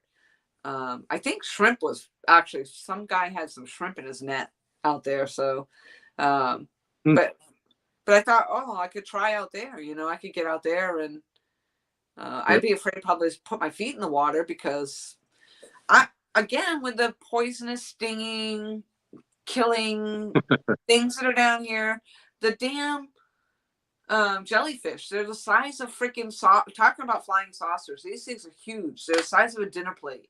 It's ridiculous. Wow. Yeah. So Yeah, I grew up on the ocean, and we would see them quite a bit. You couldn't go in the water when they were in there. yeah, that's true. Yeah. But so that's my new, you know, I was feeling pretty good, and it was fun. You know, I got to be out there, and I did get to see the dolphins while I was out there, and the pesky pelican. Here I was a whole year. When I came down, it was about a year and a half ago now, and I just wanted to see the pelican in the worst way. I've never seen one. And you think I could find one to see? Nope. Even out, you know, they're like, oh, they're flying down over the ocean all the time. Well, I don't really spend a lot of time down at the ocean, even though I live in Myrtle Beach. You know, and I just couldn't catch them. I could never see them. And then all of a sudden, I go out here to this pier to go fishing, and the freaking damn thing's landing on the dock or sitting in front of me trying to steal my bait. So I thought that was kind of yeah, this jellyfish migration is a scary thing. Yeah. Yeah. But, so what do you have planned for the channel for this coming year? Anything on the horizon that you know of or planning for? I mean, right now, I'm just honestly, I've never really had any plans for this channel, to be honest with you. There was never ever any, you know, like I said, again, there's 707 fabulous supporters, which I just am flabbergasted over. I would have never even imagined. So I am not one of those many people that are trying to get to their 1,000 subscribers to do the monetization or anything. And I just really enjoy putting, just like on my Facebook, I always enjoyed sharing my content, sharing what I'm doing. So And that's why my videos pop up like they do so randomly. So it might be, you know, at home when I could do the hiking and all that, that was great. Down here, the exploration has to be more about, it's not so much hiking down here as it is exploring the abandoned buildings and things like that. That's what Mom and I would do.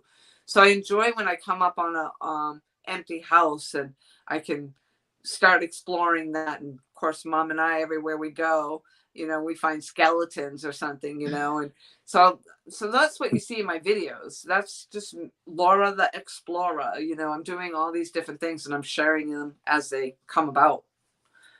So there's definitely nothing planned per se. I'm just going by and just enjoying it. Mm-hmm. You know, I think we got a cat outside the door. If I get to 1,000 subscribers, you know, it's not to say that maybe I wouldn't monetize. I don't know. You know, maybe it's something I'll visit when I get there and see what really it's about. But myself, I don't feel like I have the content for that sort of thing. You know, I'm definitely not, I'm not Brian B and Two Stands and Has Life, or even, you know, all the big channels, you know, Chunky Cats that has a great show, and Palmetto Cats that has awesome content, and he can give, they're giving something to their audience and to their subscribers. You know, I can't foresee me ever having that kind of material. Yeah. So I just do what I do and share my adventures. Well, you're doing a great job. Well, thank you. Thank you. Thank you very much. Does anybody in chat have any questions before we let Laurie go get some sleep? Brian.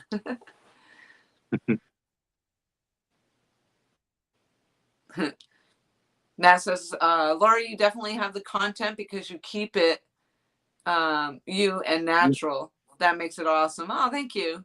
Yep. I agree with that 100%. I mean, I don't know how to not be natural. Like, I mean, I don't, and I don't know, I can't imagine doing anything different or changing in any way. So that's, again, you know, as far as that monetization and stuff, I just think a lot comes with it. So, oh, thank you, James. I don't know. You know, again, you know, and Bex and a lot of these people that have recently gotten to the 1,000, you know, I feel like they really deserve that. They have that content that they're providing. And, you know, it's great content. They're doing a great job with it. So, but for me, I don't know. I don't know even what I would do with it if I was to monetize, because you got to keep up the watch hours. You got to keep out, you know, you got to keep putting that content out there. Like right now, I don't have to put content out. And what if something happens and, you know, I don't have anything to do, or God forbid, because I'll probably be depressed and die. But if I had nothing to do, because I've always got to be out there doing something. And I think that's where my content comes from, is because I'm always out there doing something. So whether it's exploring the abandoned houses or going to the causeway, or who knows where I'm off to, you know, that's what my content is. So yeah, that's probably my future. So then I guess you'd say we'll have to see you on down the river. We'll see y'all down river. That's right. Jody, do you have anything before we let Laurie go? Had a fun time, Laurie. You got a lot of interesting stories. I liked hearing them. Oh, thank you. Had a good time getting to know you a little better. Oh, well, thank you. I appreciate it very much. And your questions were phenomenal, because, you know, especially the one about the food and that's probably a whole backpacking hiking show, which those hiking channels cover quite often. So that's definitely a good question about the food. Yeah. But that's just like getting in the boat for the day. Mm-hmm. Yeah. Yep. Well, All right, thank I you don't see both any very more. much. Go ahead, Tom. I'm sorry. Hold on. My assistant is okay. Give everybody an idea. I didn't read it at the beginning. The list in the description tonight, we have the links for Laura's channel and for the video, because everyone needs to have a fishing video. We have Jody's channel, Jody's Facebook channel, and her Women of Catfishing Facebook group channel. We have Bobcats Outdoors and the link to his Horizon Graphics site that made the awesome stickers that we have tonight. And we're going to do that giveaway just before we end. Yeah, so he does t-shirts and whatnot as well, right? Yep, he made, yeah, I got the t-shirt made, one of a kind so far. Wow. And we got It's All Mine's link is out there, and she said food we deliver to the dock. We're trying to bump up Creole's watch hours. He has his 1K, but he doesn't have his watch hours. And we're working on Chad and Jeremy Colvin because they got shafted by YouTube. So we're trying to get them. They've had to restart pages, so we're trying to get them back up where they were, because they did have enough to be monetized and for some reason couldn't. We're trying to push Jerry Parker Pursuits. He's at 882 right now. He's getting close. Kelly Bullock, we're trying to work with him. He's got 386. We're trying to get him to the 500. Oh, wow. Yeah. And we also have the links for Uncle Lou's Tackle and Brad's Tidal Weights and Sinkers in the description. If anybody doesn't have them, or if you're not subbed, that we appreciate you checking them out. And I did want to say hi to Dragonfire. He's one of the people that have been with me from the very beginning, following along my adventures. And I did notice he's got a brand new icon as well. Very nice. Nice. Yeah, thank you both very much for having me. I don't know how long we ended up going for. Oh, shoot. We were almost 3 hours. Well, we still got to do a giveaway, so we might just push 3 hours anyways. All right, let's go. Do you have a pen handy, and pen and paper? Me? Yeah. Negative Ghost Rider. Let me.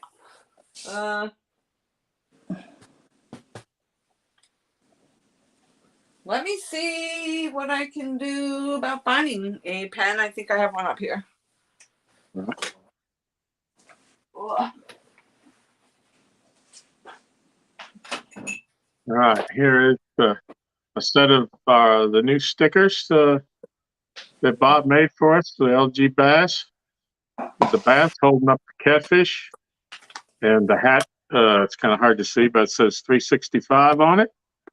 And we've got the rods are actually, you can't see again in the light, but they're orange for Uncle Lou's rods.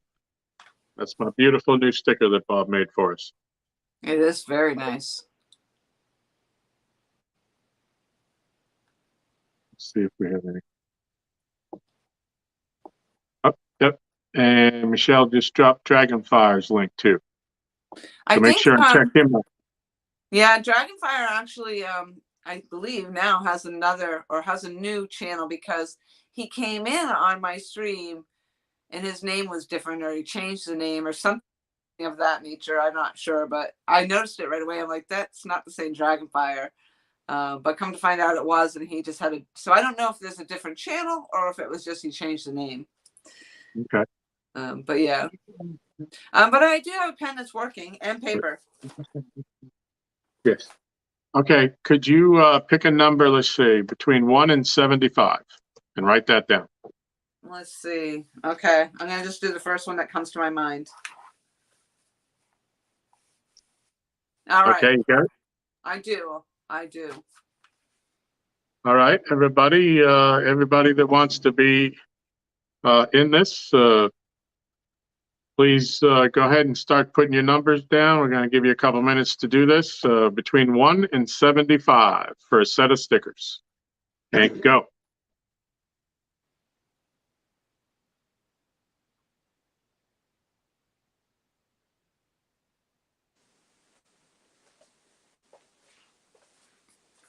Yeah, we'll give them a couple minutes. Yeah. Make sure everybody gets in.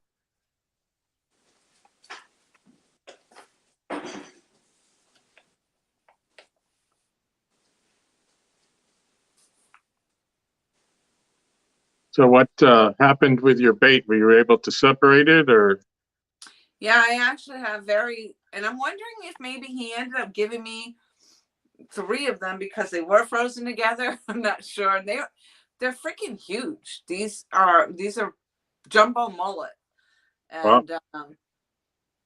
He being Mike Costello, for those who weren't privy to the conversation, Mike Costello actually offered me up 3 jumbo mullets for bait. So I went there and picked those up from him earlier.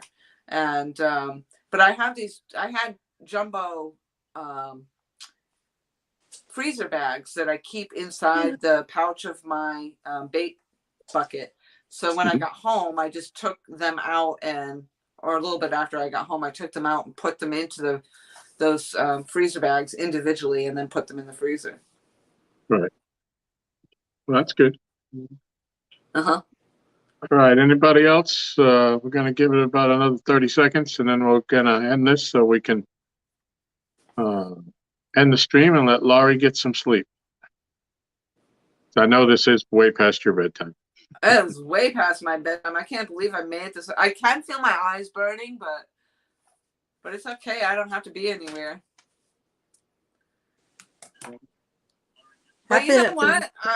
I'm super excited that my live stream went just about as long as everybody else's that you've had up here as a guest. So. Yep. All righty. We'll give it 10 seconds.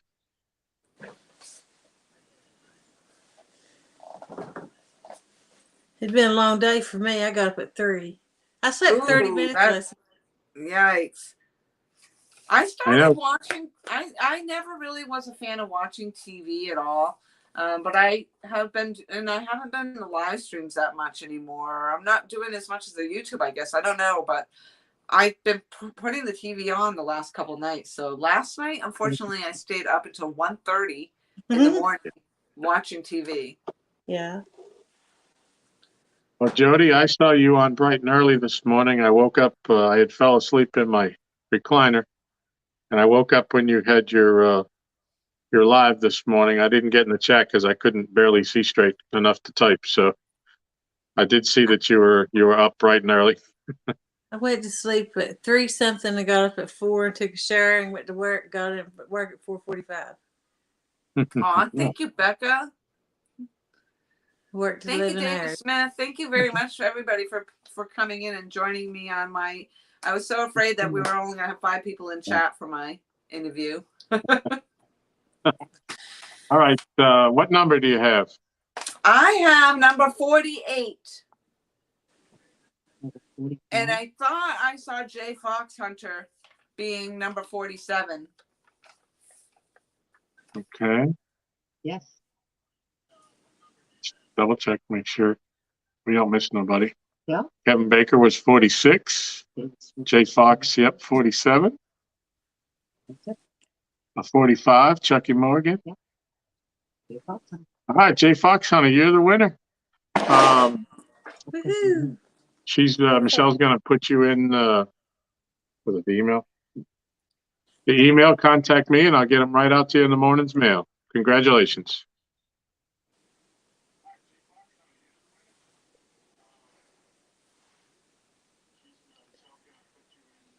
Make sure it gets in.